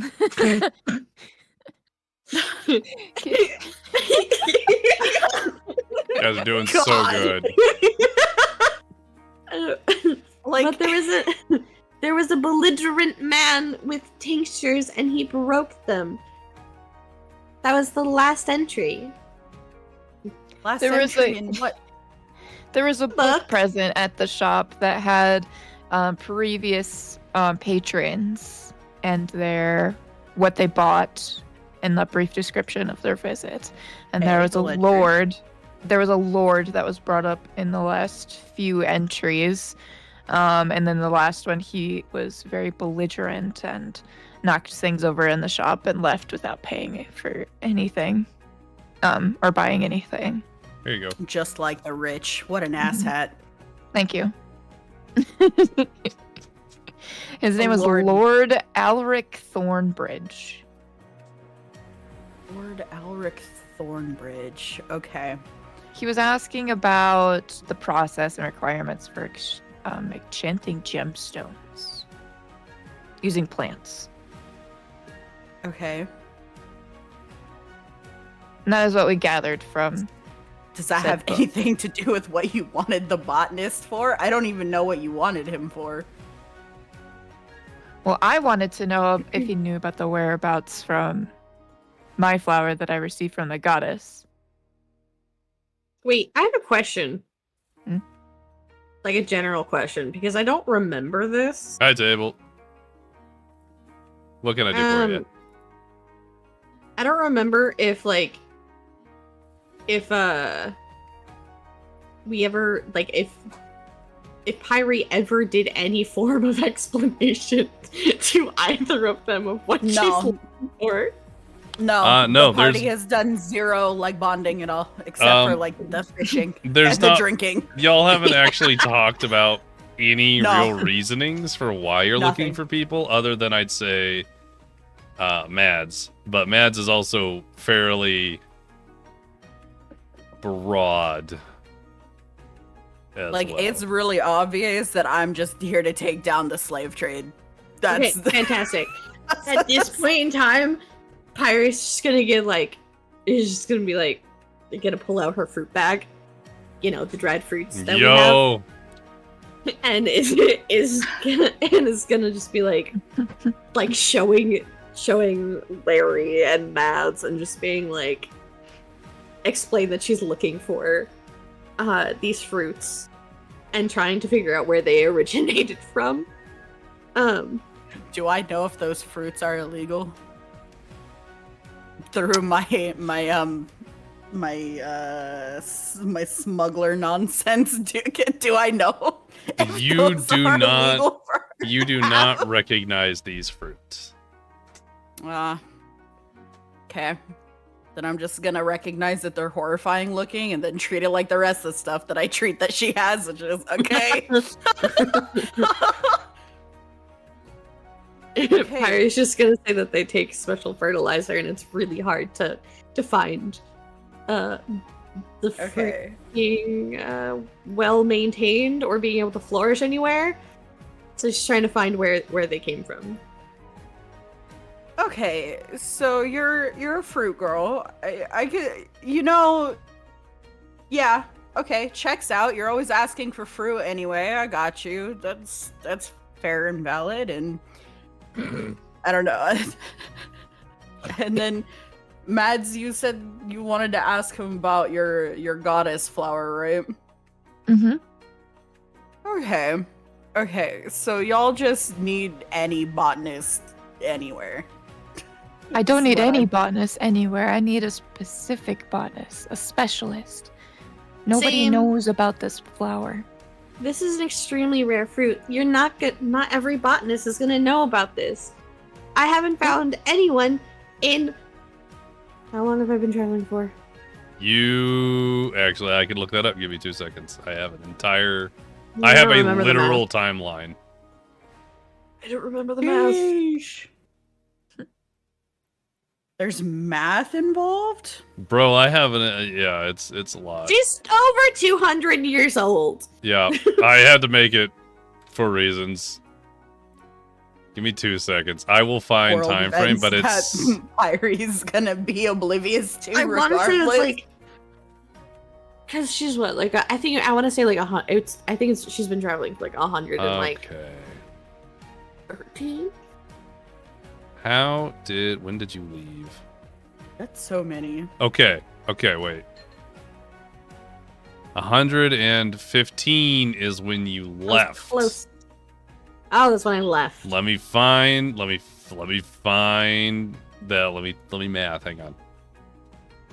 Mathing is hard. I believe the current year is 1024 AS minus 115. So you have been... Well, you've been traveling for... No, that doesn't make sense, Blaine. Hang on. Hold on. 85 years. You've been traveling for 85 years. Hasn't it been longer than that? Because she's over 200. You're alive for 200 years, but it says you didn't leave until you were 115. Yeah. But she is already over 200 years old. Right. The current year doesn't matter. Okay, nope, current year kind of matters. Pyrie was born... Pyrie, I have the age right here, is 224 years old. Exactly. And she left when she was 115? Yep. You were born... I marked your birth date as 800 AS for my own brain simplicity. AS. It is currently 1024 AS. Because I based it around your age. which means that you left your home at 915 AS. Math. So 10:24. Bleach, I got laid this morning. Heyo. In game. I like that you had to specify. I really didn't, because no one was questioning that. No, I can't math. You've been traveling for 109 years, not 85. What did I own?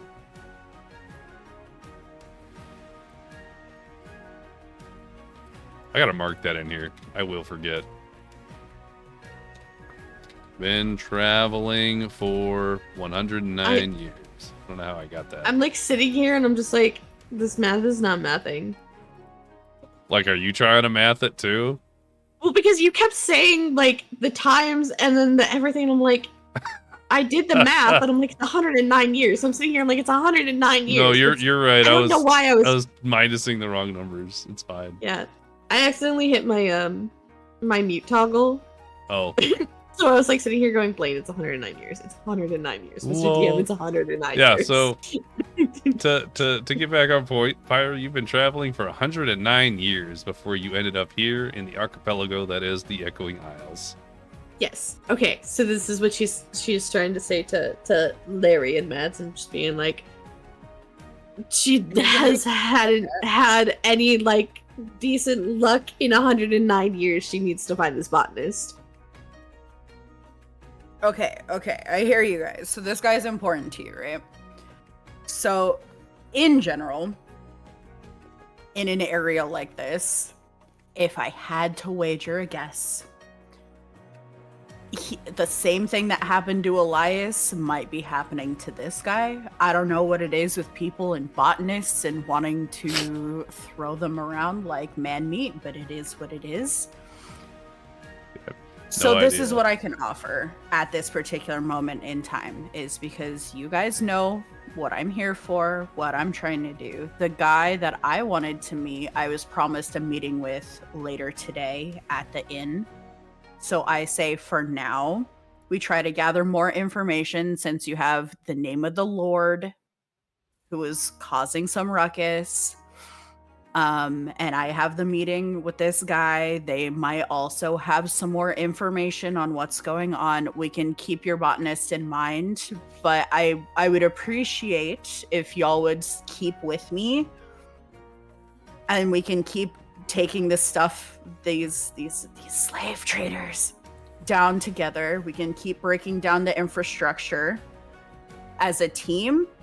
And we can, hopefully come across your botanist. And if they happen to coincide, great. If not, how about I promise to help you guys if you help me?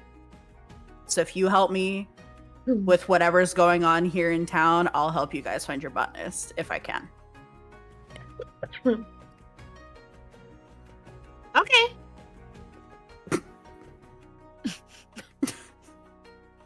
So easy. That's it? Okay. So have you guys eaten? No. Hey, I'm still here. I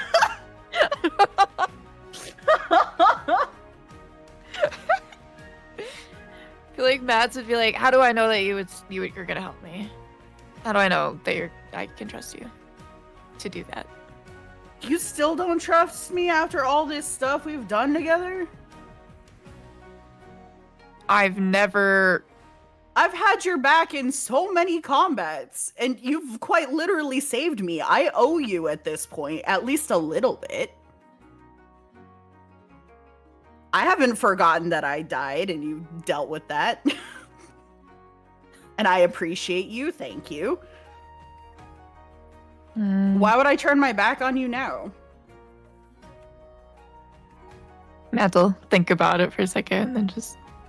Okay, I'll help you. Okay, and I'll like... I don't know. I was gonna hold my hand out to do like a 1, 2, 3 break thing, but that's kind of stupid. So I guess I'll just shake their hands individually. I don't know. But I'll just hold my hand out as, like, as a gesture of like camaraderie. You know what I'm saying? Yeah. So you hold your hand out. and nobody moves. What? I don't know, because I haven't heard anybody say anything yet.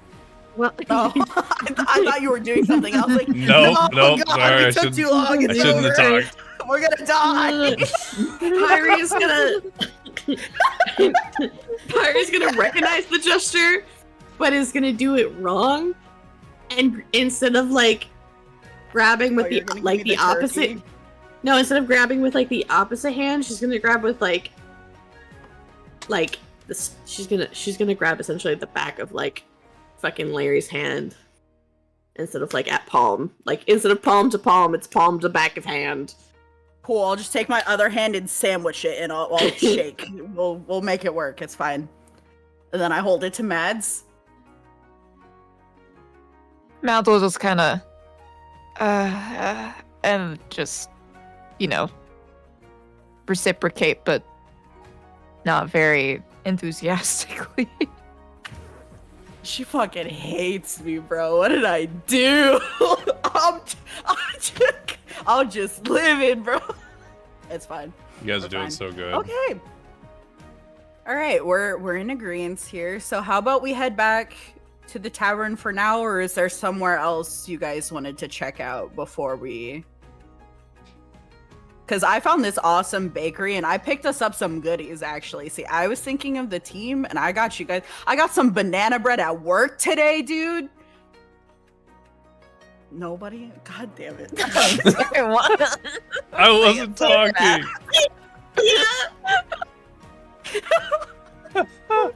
There's no way I could see that and still be in character. Oh my god. So I got us some snacks and some good tea if you guys want to partake in that over at the tavern. I'd like an ale. Let's go back. Okay. Day drinking. Let's go. It's got to be like nighttime by now, right? Yeah, currently it's not nighttime, but it is reaching dusk. You've been out, well, let me think. Yeah, you've probably spent a couple hours fucking about in that shop, but that's not, I would say it's probably been maybe 3 hours or 4 hours. It's not dusk. You guys left in the morning, so you're probably looking at midday, honestly. Yeah. All right. Midday drinking. Midday drinking. But we'll do that on our way back. For now, chat, we are going to go to a break. So we'll see you guys in about 5 to 10 minutes, give or take. Make sure you take this opportunity to go refill your water, grab a snack. If you're interested in being a player, you can click on that wonderful pinned link up there. And with that, we'll see y'all in a little bit. Watch out.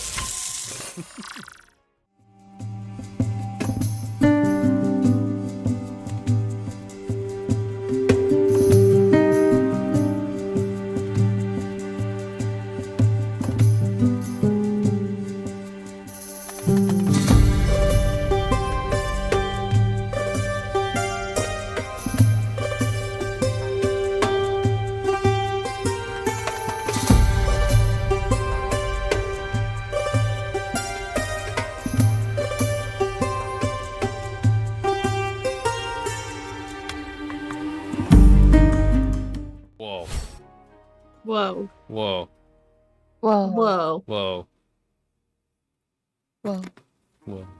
Welcome back, everybody. I hope you had a great little break and got a snack and got a drink. I got a drink delivered by my wife, so I am having a great time. Thank you, wife. It's a little pomegranate rum thing. Ooh. Yeah. Ooh. Yum. Good time.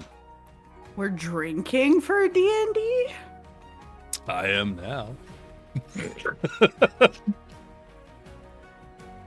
I got you. Where are we at? Ooh. Whoa, what was that? Yeah. In my brain. Yeah. So good. Strawberry peach alcohol. Yo, virtual God. cheers. I, like, Clink. tickled my brain Come stem. by. Did you say that tickled your brain stem? Yeah. Mhm. Okay, I just I just wanted to make sure I heard it right. That was all. That's all. Anyway. I do typically warn before I do the can opening ASMR, but that one just kind of dropped in hot. Hey, yo. So, guys, after relaying each other your plans and goals and why you are possibly even in a group, you make your way as a team back towards the Orendale Inn. It is still midday, so you are greeted by the tavern staff. It does not look like your favorite owner is here right now. It's okay, she's a working woman. I dare not interrupt her work hours. Truly. So, you're approached by the bartender. Kind of gives you a once-over. Says, what can I get you?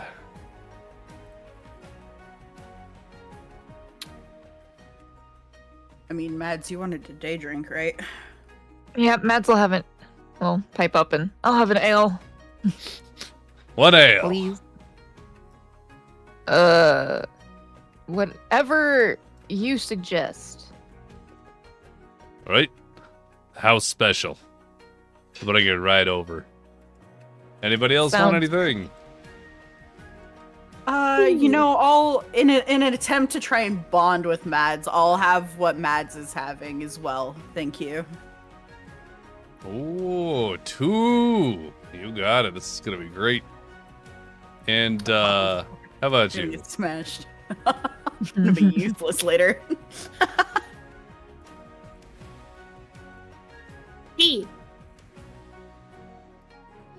Tea? Tea. Tea. You said you had tea. Me? Yeah, I do. Yes. Yeah, and then can we just get like a cup of hot water, please, sir, for the Right. pyre on the end? Absolutely. Let me go get the drinks and the hot water. He wanders you. off for a little bit.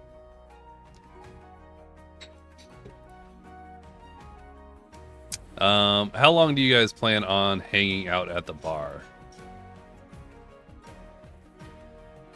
I was just gonna stick with the group because I'm good to just kill time. However, just waiting for my meetup later, but I don't really want to let these two out of my sight again because of what happened earlier. That felt a little too much like a close call, so I don't want to stray too far. And Mads was very insistent on sitting at the bar, so. All right. But after the one drink, I'm not going to keep hammering. I'm probably, if anything, going to just practice my skills, keep fresh on my knot tying and, I don't know, maybe weapons maintenance, what have you. Okay. Yeah. So by time. I figured Mads would just sit at the bar with the group and we can chit chat and see if there was anything we needed to share. And then after they finish an ale, they'll probably go find a corner to go pray and be alone. I see. And Pyre, you're gonna have some tea. And then what? Tea. Harry's also gonna want to check on her rat or on her mice. Absolutely. Mm-hmm. So, The mice are. you guys take a few minutes chit-chatting at the bar. The barkeeper eventually makes his way back, bringing with him a multitude of bottles and mugs and a couple of different objects. He sets down the cup of hot water in front of Pyre, and I assume you kind of do the tea bit there. Yeah. For Mads and Liari, however, the bartender sets down 2 fairly large glass mugs, not actual wood. These ones are glass, so you can see through them. All right. A special of the house, only for the finest of customers. First, Crimson Draught. You watch as he uncorks a very large ruby red bottle and pours basically a layer at the bottom. Fills up about a third of the cup. And then he says, next, what we like to refer to as Phoenix Fire Whiskey. Pops open another little bottle, and you get this fiery, charred smell that sort of takes over the space. And he pours it in, and you watch as it sort of bubbles the crimson draught a little bit.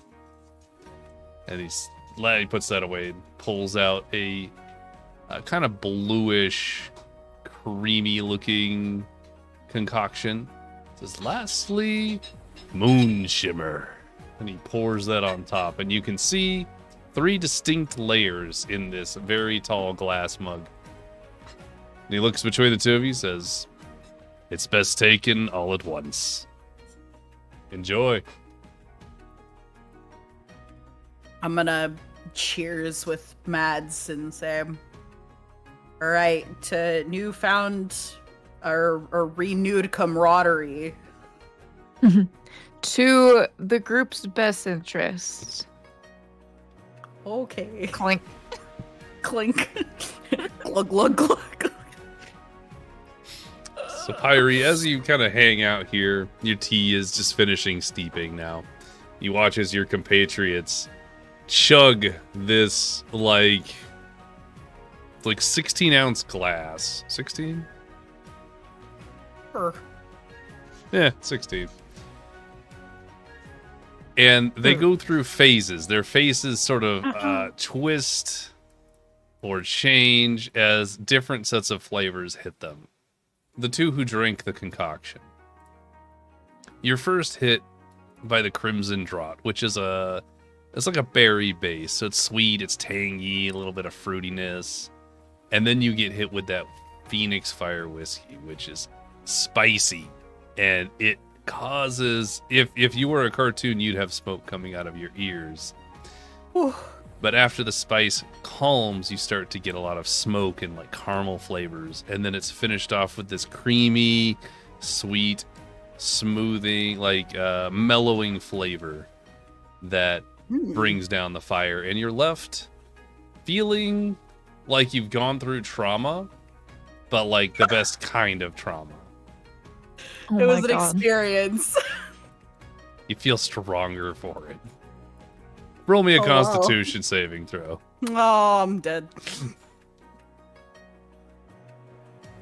Save, right? Yeah, save, please. Oh, I'm alive. You both did very well. You enjoyed the entire drink all at once, and as you sit there, you kind of feel it bubble a little bit in your stomach, and then you're good. Then you're real good. Whoa. Excellent recommendation, sir. That was wild and very tasty. I was not expecting that, but it was sure worth it. Oh, absolutely. That's a special of the house, the Dragon's Fury Bomb. My Wow. compliments. That name sure is accurate. Well, let me know if you want anything else. I'm happy to provide another one if you'd like. I think one's good for me. I was calling it out one regardless of what it is. Thank you, Garçon. Then I'm gonna pull out the banana bread, and I'm gonna pull out 3 slices of it. How many slices are in a loaf? I'm thinking like one of those canonically tiny banana bread loaves, so like probably like 6 slices, like 6 good slices. Cool. So I'm gonna, get 3 slices off of that. If I need to slice it myself, it might be a little clumsy, but I'm good with knives. It's fine. And I'm just gonna pass out 3 slices I'm like, check out this bread that I got at work today. There was a really good bakery lady, and she makes good bread.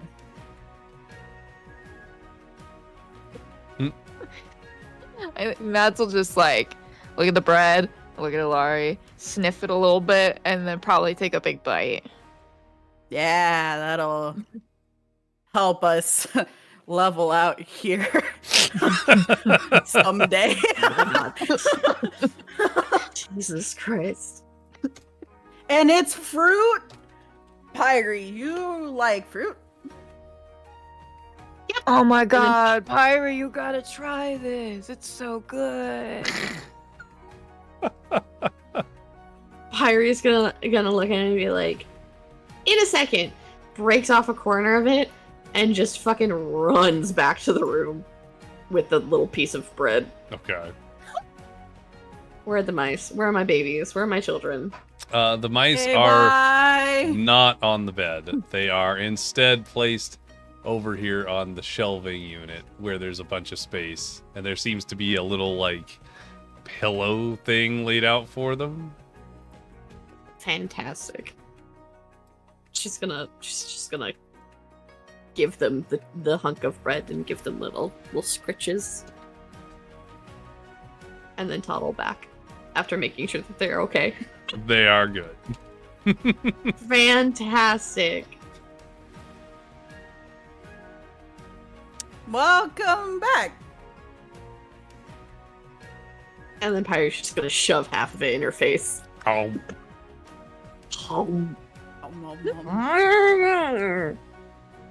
Ah, she is good, right? I made a friend today. She's gonna take us around sightseeing tomorrow. What a nice friend. That's what I thought too. People here are so nice. I like it here, I think. They're too nice. What if they're spies? There's a chance of that. Just be on your toes. She has to see over the counter. Got him. Matt's just gonna And glare. I just pat Matt's head. Matt's just glaring now. Oh shit.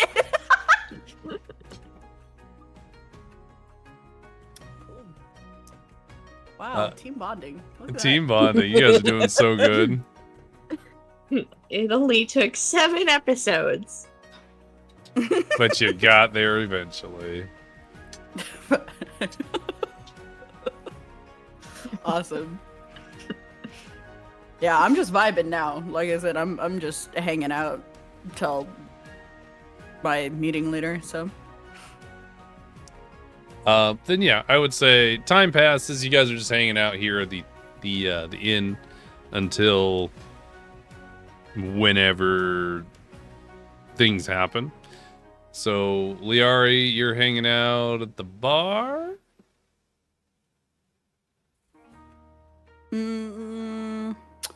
Well, if I'm doing weapons maintenance, I'll probably do that in my room just because. Right, that tracks. I'm sure that's polite. I don't know. I don't think you're supposed to just pull your shit out in public and start like doing whatever. Yeah, that's probably not a good plan. Yeah. Yeah, so I'll do that in my room. Because especially if I'm like still a little bubbly in the head, I'm gonna forget that I'm in like caretaker mode and I'm just be like, they're fine, and then I'll just go do my own thing. You know? Okay. Maybe finish meditating. I don't know how much of my meditation I got through last night. You only need 4 hours. And Katrina at least needed 4 hours to function the next day, so. Fine. Yeah, you're fine.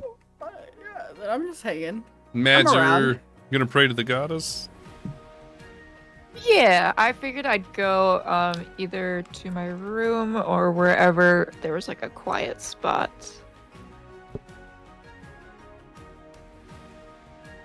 Like Okay. maybe like right here.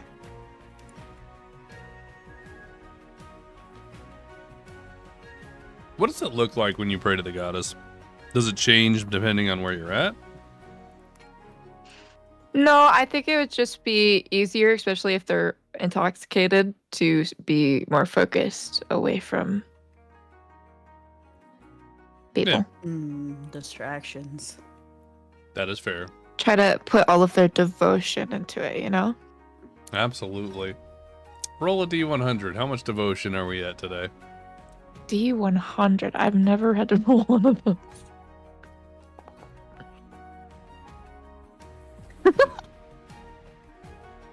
You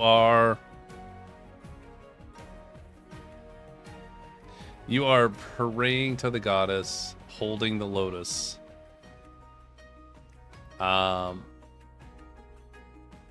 You know that the connection is there, but it's just hard to find it sometimes, and this is one of those times. It's not. I will state it is not related to your drinking. Man. Pyrie, what are you up to?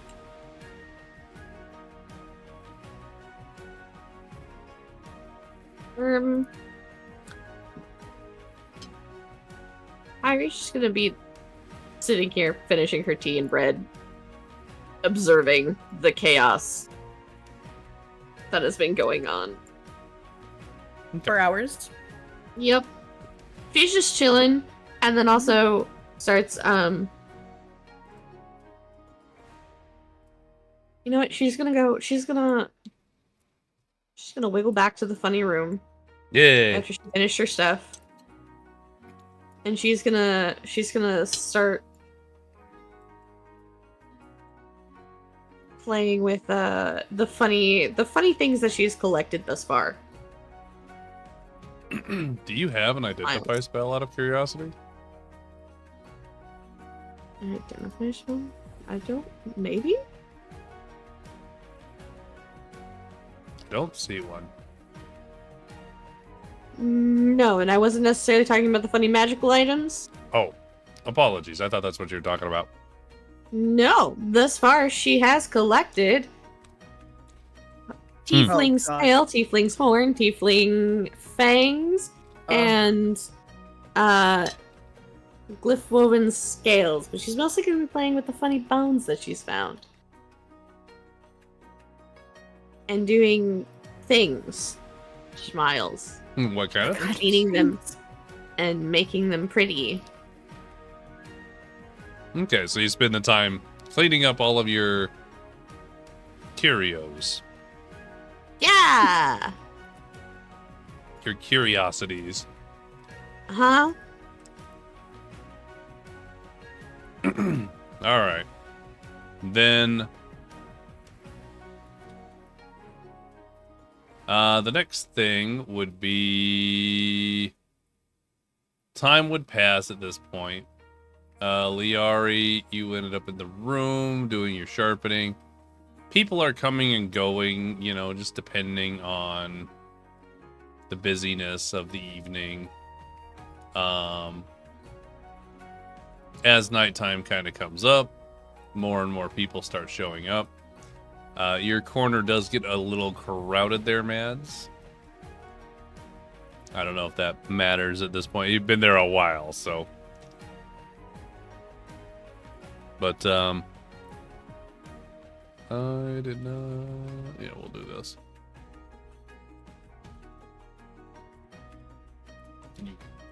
You will do. Alright, so.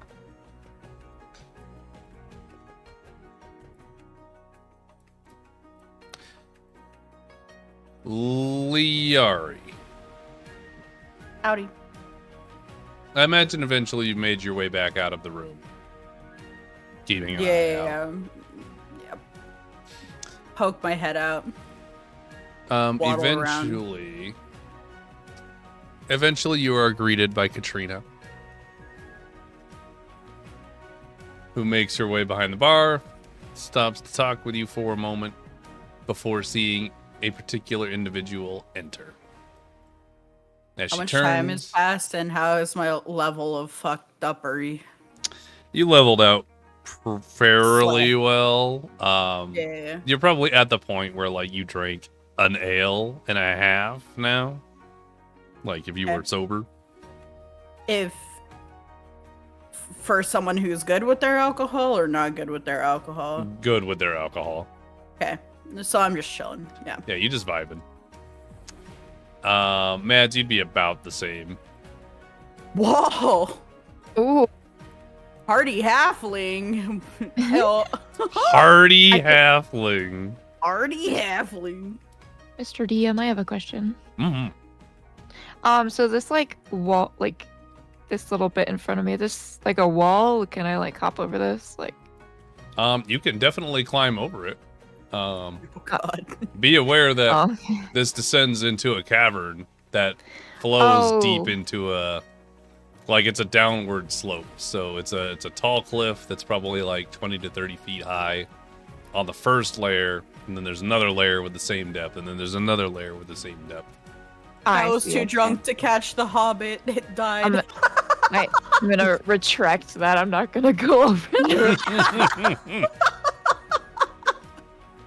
I thought for a second it was like just like an up, like a step or something, but now I realize it goes downward.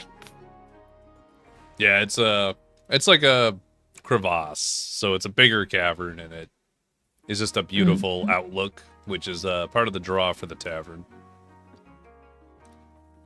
I feel like after this crew like came in and started being noisy and just like crowded, I'd probably move back over to the bar with Layari. Hey, welcome back. How you feeling? About the same. A little bit better. That sure was an experience, huh? It really was. I'm glad I got to do that with you. Makes me wonder what the other options were. I too wonder, but not enough to find out. Maybe tomorrow. Not yet. It hasn't been that. It's been a great day. I don't. Maybe on a worse day.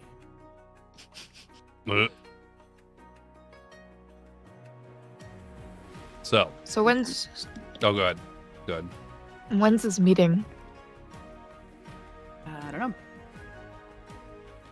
But I think because Katrina's here to talk to me, right? So I think we're heading that way anyway. High table, I think we're heading that way anyway, but I don't know. Yeah, you are. I'm just letting you guys do your things. Like I love the character interactions, so like I'm trying not to interrupt those. Yeah, we're silly. Just be like, it's evening, so hopefully soon. And then I'll look over at Katrina. Hey there. How was your day? Oh, the day was quite nice. Thank you so much for asking. I'm glad. I had a really interesting day as well. I got to wander around and I checked out a bakery and I got to try your house special beverage here, which is fantastic. Do not change the recipe. Is it the Dragon's Fury again? It sure was. God damn it! Is that not a good thing? Because I thought it was pretty good. That was an experience I probably will never forget. It's not supposed to be served. It's a danger to your health or something. Well, Really? I feel great. And actually, that guy probably needs a raise. I don't know. That might just be me. I don't know.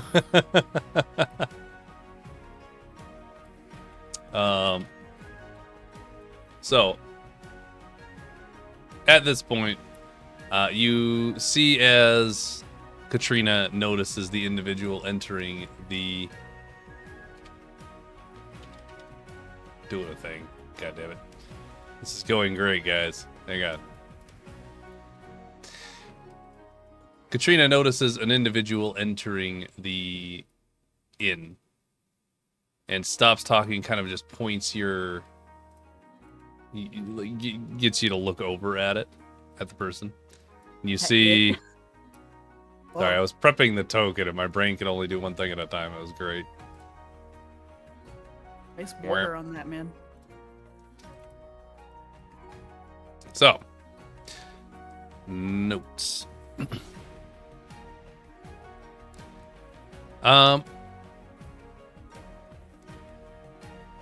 you see a shorter but stocky man who enters the tavern and comes over next to you on the bar. Kind of gives a nod to Katrina, who fills up an ale, brings it right over to him, kind of gives him a smile. You can kind of see he stands about 4 feet high, and he has an incredibly compact but muscular build, which is typical of a dwarven heritage. As he turns and notices you two sitting at the bar, you feel the commanding presence fill the space. You see a long braided beard of fiery red, which is interwoven with metal rings and small beads, and they clink softly as he turns.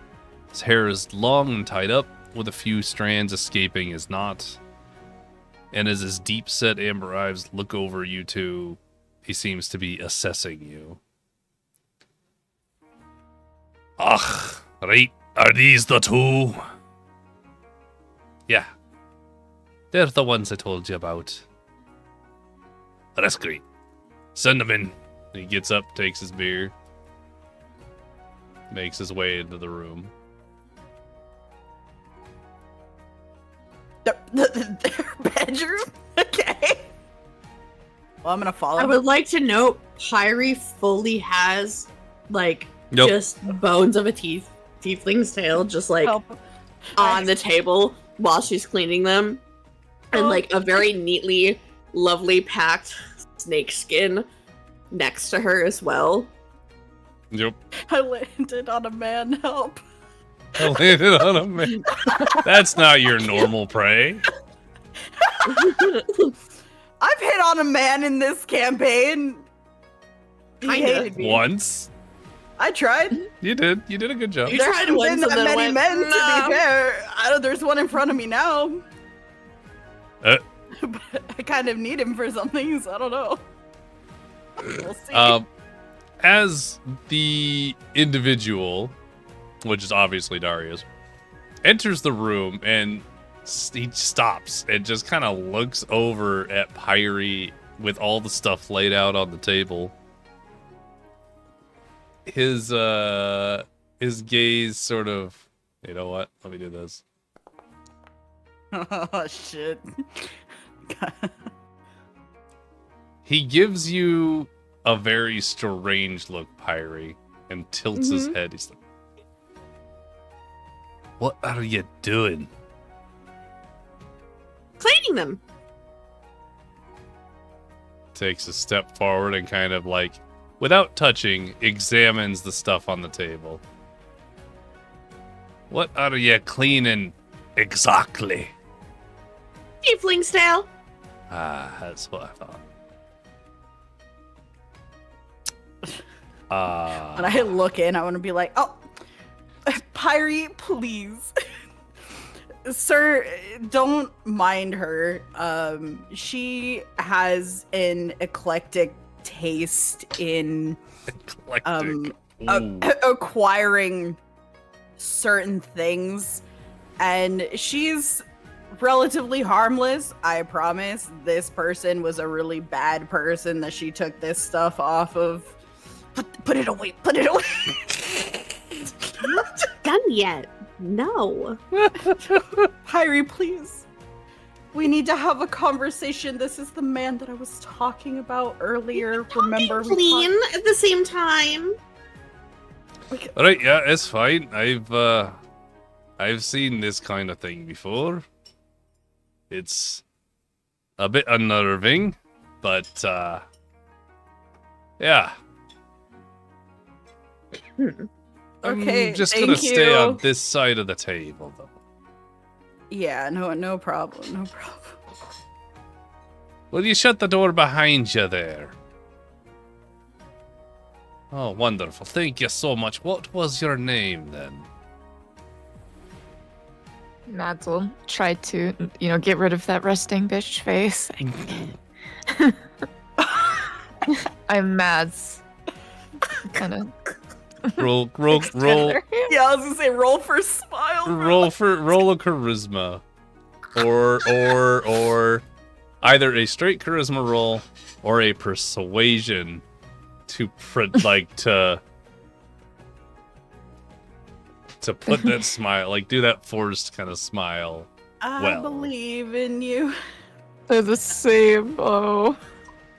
Oh, well, then it don't matter which one you do. Good luck. I'm picturing, because Bleach and I are playing a visual novel right now where the girl has chronic RBF, and if she tries to smile, they unironically censor her face. That's amazing. It's crazy. They're like, you can't do that. Oh. He's gonna see you smile and give you one back. Just like a real charming, disarming smile. Aw. Right, so, between the three of you, you're mods, and you are, and he's gonna point over at Pyrie. Pyrie. Right, Pyrie. And you like collecting body parts, then? Amongst other things. I can't wait to hear what the other things are. Sir, I don't think you want to. Oh, no. actually. I want to know what I'm working with. Okay. Pyrie's going to be very excited about this because she's never had anybody take an interest in the things that she is interested in. Oh, no. And she's immediately going to pull out her bag and talk about the shiny tiefling fangs and the horns, and then like show off some of her like precious like seeds that she has and stuff, but like you can only look, you cannot touch them, and like is going to give him like the smallest piece, little break off piece of one of her dried fruits. Really? Because she's just like, oh my god, this person actually wants to know about my stuff. And she's very excited. She likes this person now. Darius kind of keeps a very, like, sturdy, watchful eye on you as you're pulling all this crazy shit out of your bag. And he just watches as you put it down, and each piece is, like, meticulously cared for and cleaned and nice. And then you give him a tiny piece of a really fucking weird fruit. And he looks at it funny, and he's like, eh. And she's just glittery-eyed. Just like, oh my god, someone's interested! He... he does eat the fruit. No! Oh, he just God. pops it Yes. right in. Just pops right. Pyrie, you're the most familiar with the fruit. What does it taste like? Ugh. I'm interested. The way that I picture it in my head, or feel like it would taste like, is like a mix between a dried peach and a dried papaya. If you've ever had a dried papaya before, which is really fucking good and is one of my favorite dried fruits. Those are so good. They're so I'm not good. expecting the fucking people fruit to taste good. I would like to put in here, since this is a touch of lore building. I also imagined the fruit would taste like an emotion. True. They would taste like, I feel like the ones that she specifically has in her bag that are dried are like warm and cheery and very much full of happiness and love is what they would taste like in terms of emotions. Okay. So I'm fully just looking at this man expecting him to die right now. Darius kind of takes a couple chews on that dried fruit, kind of does that nodding thing where you're like, oh, this is pretty good. Pyrie, this tastes quite delicious. I feel a bit happier inside. Is that normal? Yes, that's exactly what it's supposed to do. Oh my god, I'm so happy that somebody tried it and somebody actually likes it. So it's stuff. I have all these things, and it's very important for the right fertilizer in order to have the right emotions. Because otherwise it just tastes funny. The feelings don't taste right. Wait. Fertilizer? Well, Well, yeah, anytime you have any type of fruit or any type of thing that you're growing to eat, you have to make sure it has the right nutrients in the fertilizer. Oh, yeah, that makes sense. You'll have to tell me all about the fertilizer later. Right now, we got a bit of business to discuss, but I'm really interested in hearing it over a pint. Oh, yes, I would be happy to share, especially if someone who actually is interested in learning about it. And, he's gonna turn to Leah. And what's your name? Hi, I'm Liari, and I will produce, like, the letter of introduction that Elias gave me for this.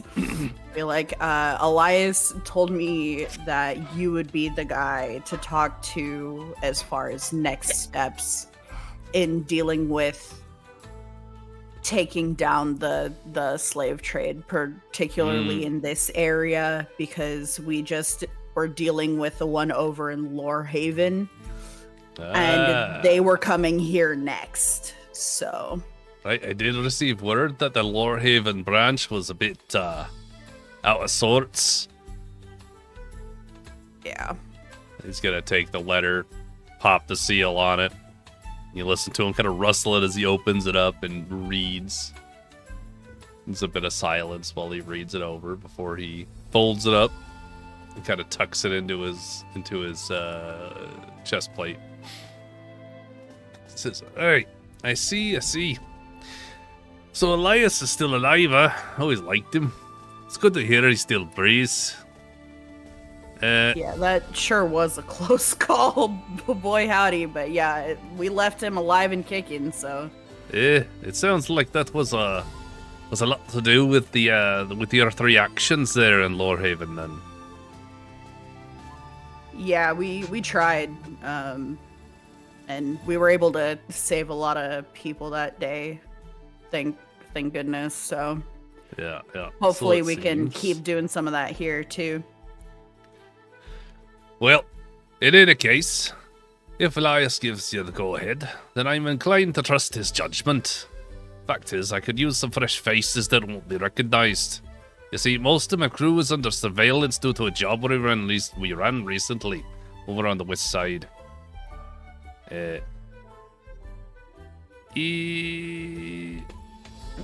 Would you all be interested in a job then? Is that why you're here, or were you looking for something else? I am very much interested in this, and these two are also willing to do so, but I know they have other interests. Are you familiar with the man Tharnak Bramblefoot? He's a botanist.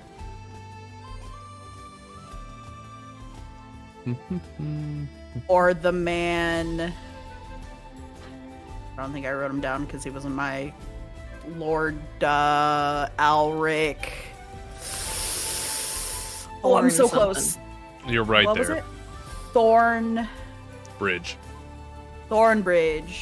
You were so good.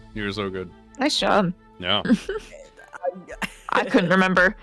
When I see it written down, it's easier for me to I pull up the image. Anyway. He holds up a hand and stops you from continuing.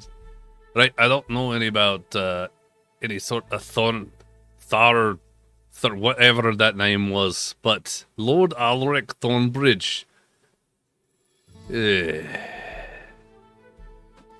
don't like him. Right, it's actually related to the job. Great news, and I'm gonna look at the other two and kind of prod them a little, okay. Because I think we needed to... we have a suspicion that he might be involved in the disappearance of Tharnak. So, what's the job? Well, unofficially, Lord Ulrich Thornbridge is involved in a lot of disappearances.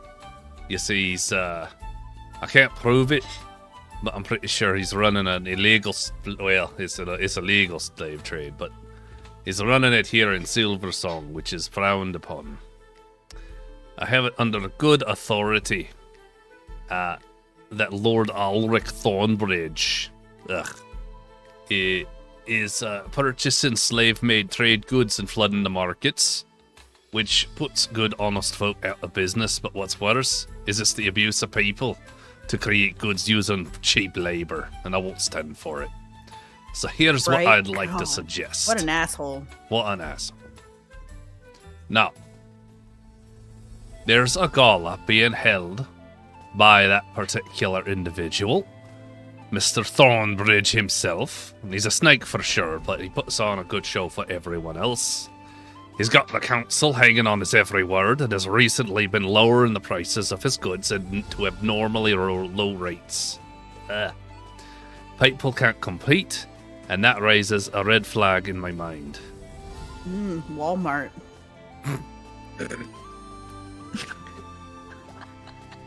If you're up for it, I'd like for you three to go undercover as guests at the gala and speak with the other guests, get to know the people there, see if anyone will give you more information regarding this Thornbridge fella. It's being hosted at his estate, so it's possible you could do some sleuthing, find some documents regarding his business actions and so on. He takes a... That's all? Just undercover espionage in and out? Currently, I can't be sending myself or any of my crew since we're all a bit too known. But you three, you're new. No one will suspect you. Larry's good at in and out. You don't say. Larry's dabbled very in my time. Stealthy. I've been working for a long time. I think I can definitely make some good attempt at getting some solid information for you. That'd be great. But of course, I'd like to trade our services, so you're looking for some fella named Tharnak. Yes, Tharnak Bramblefoot. Tharnak Bramblefoot. He's a botanist. Right, I'll get all the information from you then, if you'll all write it down, and I'll have my network give it a good look around while you're out getting more information on Mr. Ulrich. Perfect. And how is it that we're meant to get into this gala? Is there a dress code that we need to adhere to? Are we going as guests? Are we just trying to slip in and out? You're the smart one, aren't you? I'm trying to get the details of the job, sir. I don't want to walk into something not knowing what to expect. That sounds like really bad news bears. I like you already. Now, I'll get your names on the list. We'll put together some sort of backstory about you. You're all from some small island no one knows about. But you want to make it big here in Silversong. Now, the gala is tomorrow night, so make sure you've got something impressive to wear. Those uptight types are all about impressions.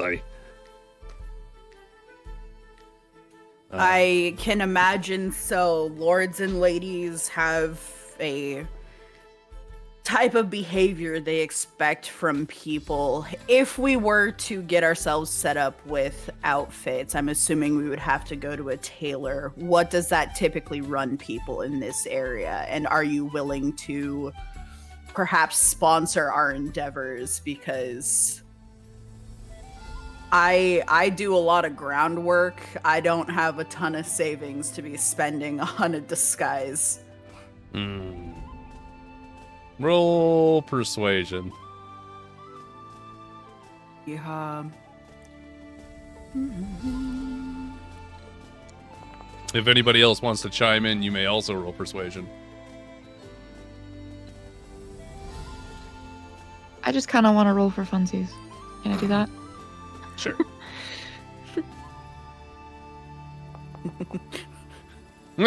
Oh, so scared of the for funsies one that just makes this man walk out the damn door. Damn, guys. And they were wives. Let's go. True. All right. Of course, I can't be expecting you to go and be spending all that money. Here's what I'll do for you. We got a contact in the network. Goes by the name,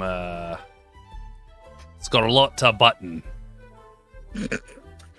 Can you say that again without the accent so I can write that down, Mr. DM? Because what the fuck? Scarlotta Button. There you go. I said without the accent. I know, I wanted to say it again. That's not gonna make me hear it any better, Mr. DM. Scarlotta Button. Perfect.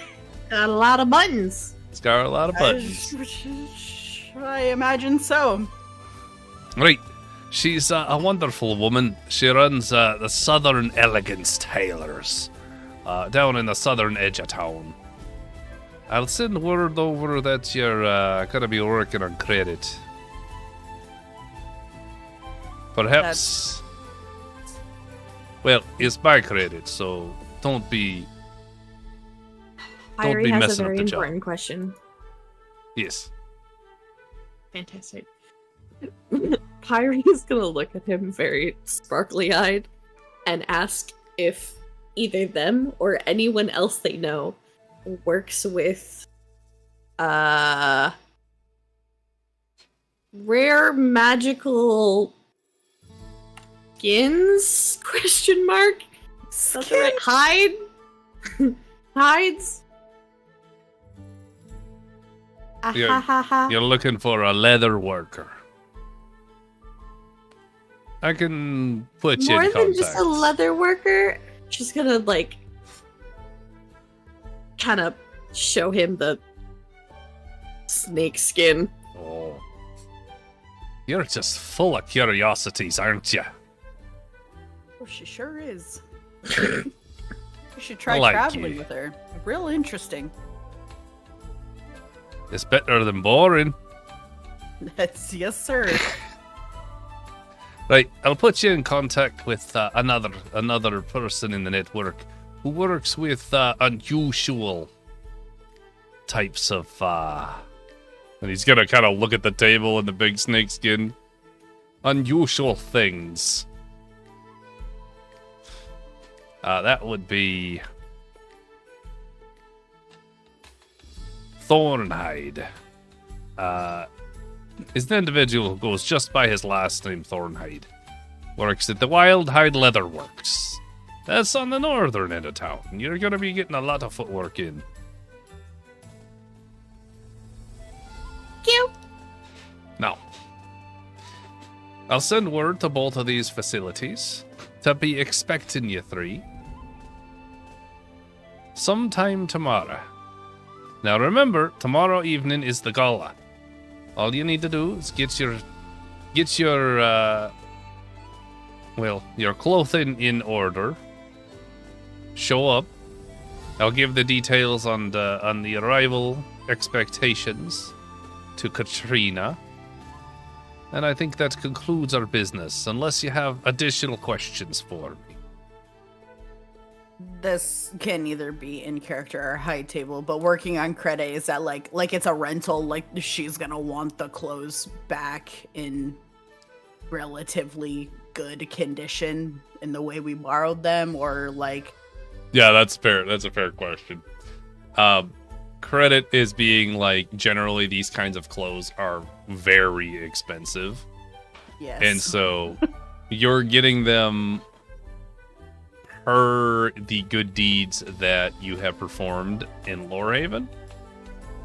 But she will want them back in good condition. Alrighty. You're asking a lot of Pyrie. Otherwise, you gotta pay for them. Yeah.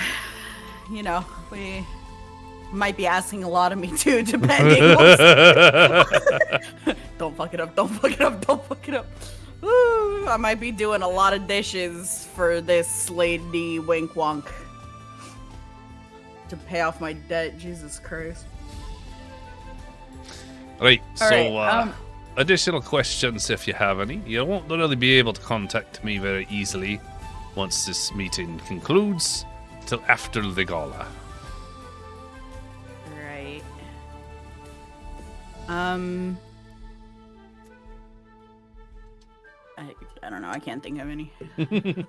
You can always ask Katrina. She could probably help you out. Huh? What did you say, Bold? You could probably be asking Katrina if you have any additional questions. I know what I figured. Okay, yeah, I don't think I have any other things. Just get in. We'll have the backstory, all that stuff. Maybe break into an office or something for some paperwork. Bring whatever we find back. Got it. Some new clothes. Yeah, Right. we will be doing that. We want anything that is incriminating. If he's, Perfect. And yeah. And then I'll just like hold out my hand to him and be like, "Thank you for all your work." I don't know, brother, I guess. I don't know. Brother in arms, brother type thing, you know. Right. He's gonna give you that forearm shake thing going on. That was what I was reaching for. Let's fucking go. Yeah. Gives you the forearm shake. Stands up, all 4'5" of him. It's gonna kind of look between the three of you and right. You're gonna be very good on the job. And he points at Liari. He points at Pyres. I really would like to have that ale at some point, but perhaps not tonight. I got other business to attend to. And he's gonna point at Mads. Perhaps an ale for you too, if you feel up to it another night. Mads will just nod. Sounds great. With that, he gives you all a slight bow and exits the room.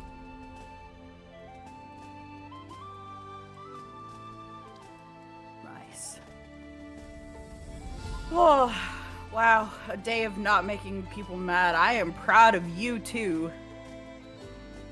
Good job. Yeah. You didn't steal this one's panties either. Maybe after the fact we'll see. We'll see how it goes. How are you two feeling about the job? Do you have any ideas, just cursory so far, as like how we should approach it? Because I have some experience doing espionage stuff, but I'm open to hearing ideas if you have any. I'm just gonna talk as little as possible because I feel like I cannot blend in with the high society. I appreciate that. I'm glad you brought that up.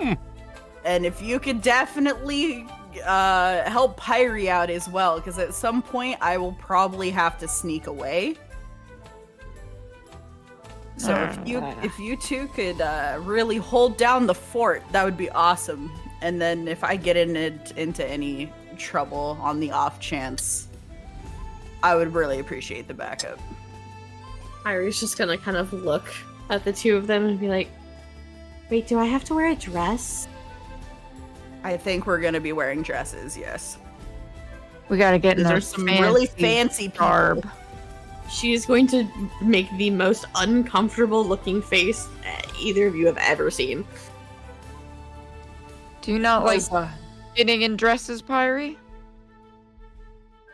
No. It's just gonna have a flashback moment to the fucking succubi trying to dress her up. Is this gonna be an issue? You really just have to do it for a couple of hours. Can't I just wear pants? That's not how that works, Pyre. These are some really fancy people. Like, even their servants are gonna look nicer than the average person. Pyre, I have an idea. Why don't you transform into a cat again, or maybe another animal? And that way you don't have to wear anything really fancy. You're so right! I don't have to wear clothes then? And then we don't have to worry about us saying things that would be questionable. I'm gonna look at Mads and just give her like the biggest pat on the back / shoulder, you know, like grip it like I'm just so proud, and I'm like, that is a fantastic idea. Good job, Mads. Thanks. Yeah.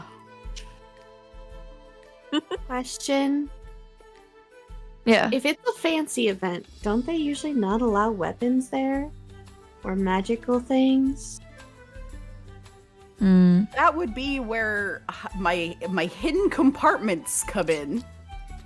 Heyo. But That's where I ask in Mr. general, Because if Harvey casts a spell that turns herself into a fucking cat, I will it be mean, spelled? Or is it something that would be is that I don't even know. I don't know how this works. it is entirely feasible that an upstanding event might have procedures to prevent magical interference with their patrons. It is also entirely feasible that they wouldn't bother with that. I've never been to a single fancy event in my life. I've only seen the door of the outside. So I won't be much help. that's fair. I just need y'all to do your best to blend in. That's and not pick any fights with these people, and in general just do your best to look like you belong. Maybe we can talk to like Katrina and the lovely Taylor lady as well when we go to meet up with her, for some advice on how to best fit in there. And I can try and give you some pointers from some attempts I've made in the past.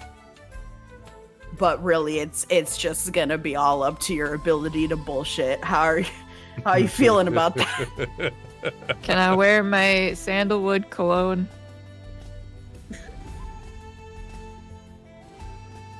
Mr. DM, would I know whether I would know whether or not that's a good idea, right? Like if that's gonna smell like rich people smell, or if that's gonna smell like poor people smell. I mean, you're a smuggler. What do you mean?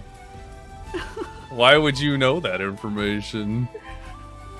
Because do you know the people who have slaves? It's like the rich people, right? Oh, so that's I've been around fair. them. That's I don't fair. like them. I've been around them. Give me a history check, because that's not necessarily something you would just, like, necessarily know.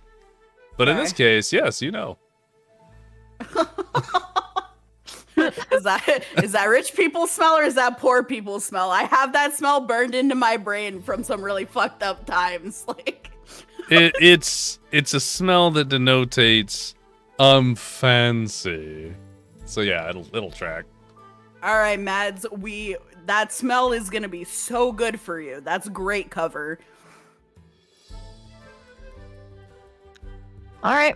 Surely we'll be fine. Okay. Mads is gonna need a lot of that, and Pyre's gonna have to stick with Mads because I would like to know Pyre is a druid and a Eldred and probably just smells like leaves and mud. We're gonna smell so rustic together. Rustic. The fucking word choices is what's getting me, honestly, you people. Yeah. Oh. We're cooking today. We're on it. You guys are doing great. So, at this point, it would be evening. Most of the shops would be, in fact, closed. You'd probably need to take the night and start fresh in the morning, going to basically both sides of town, getting the location of the gala, Your backstory getting put straight.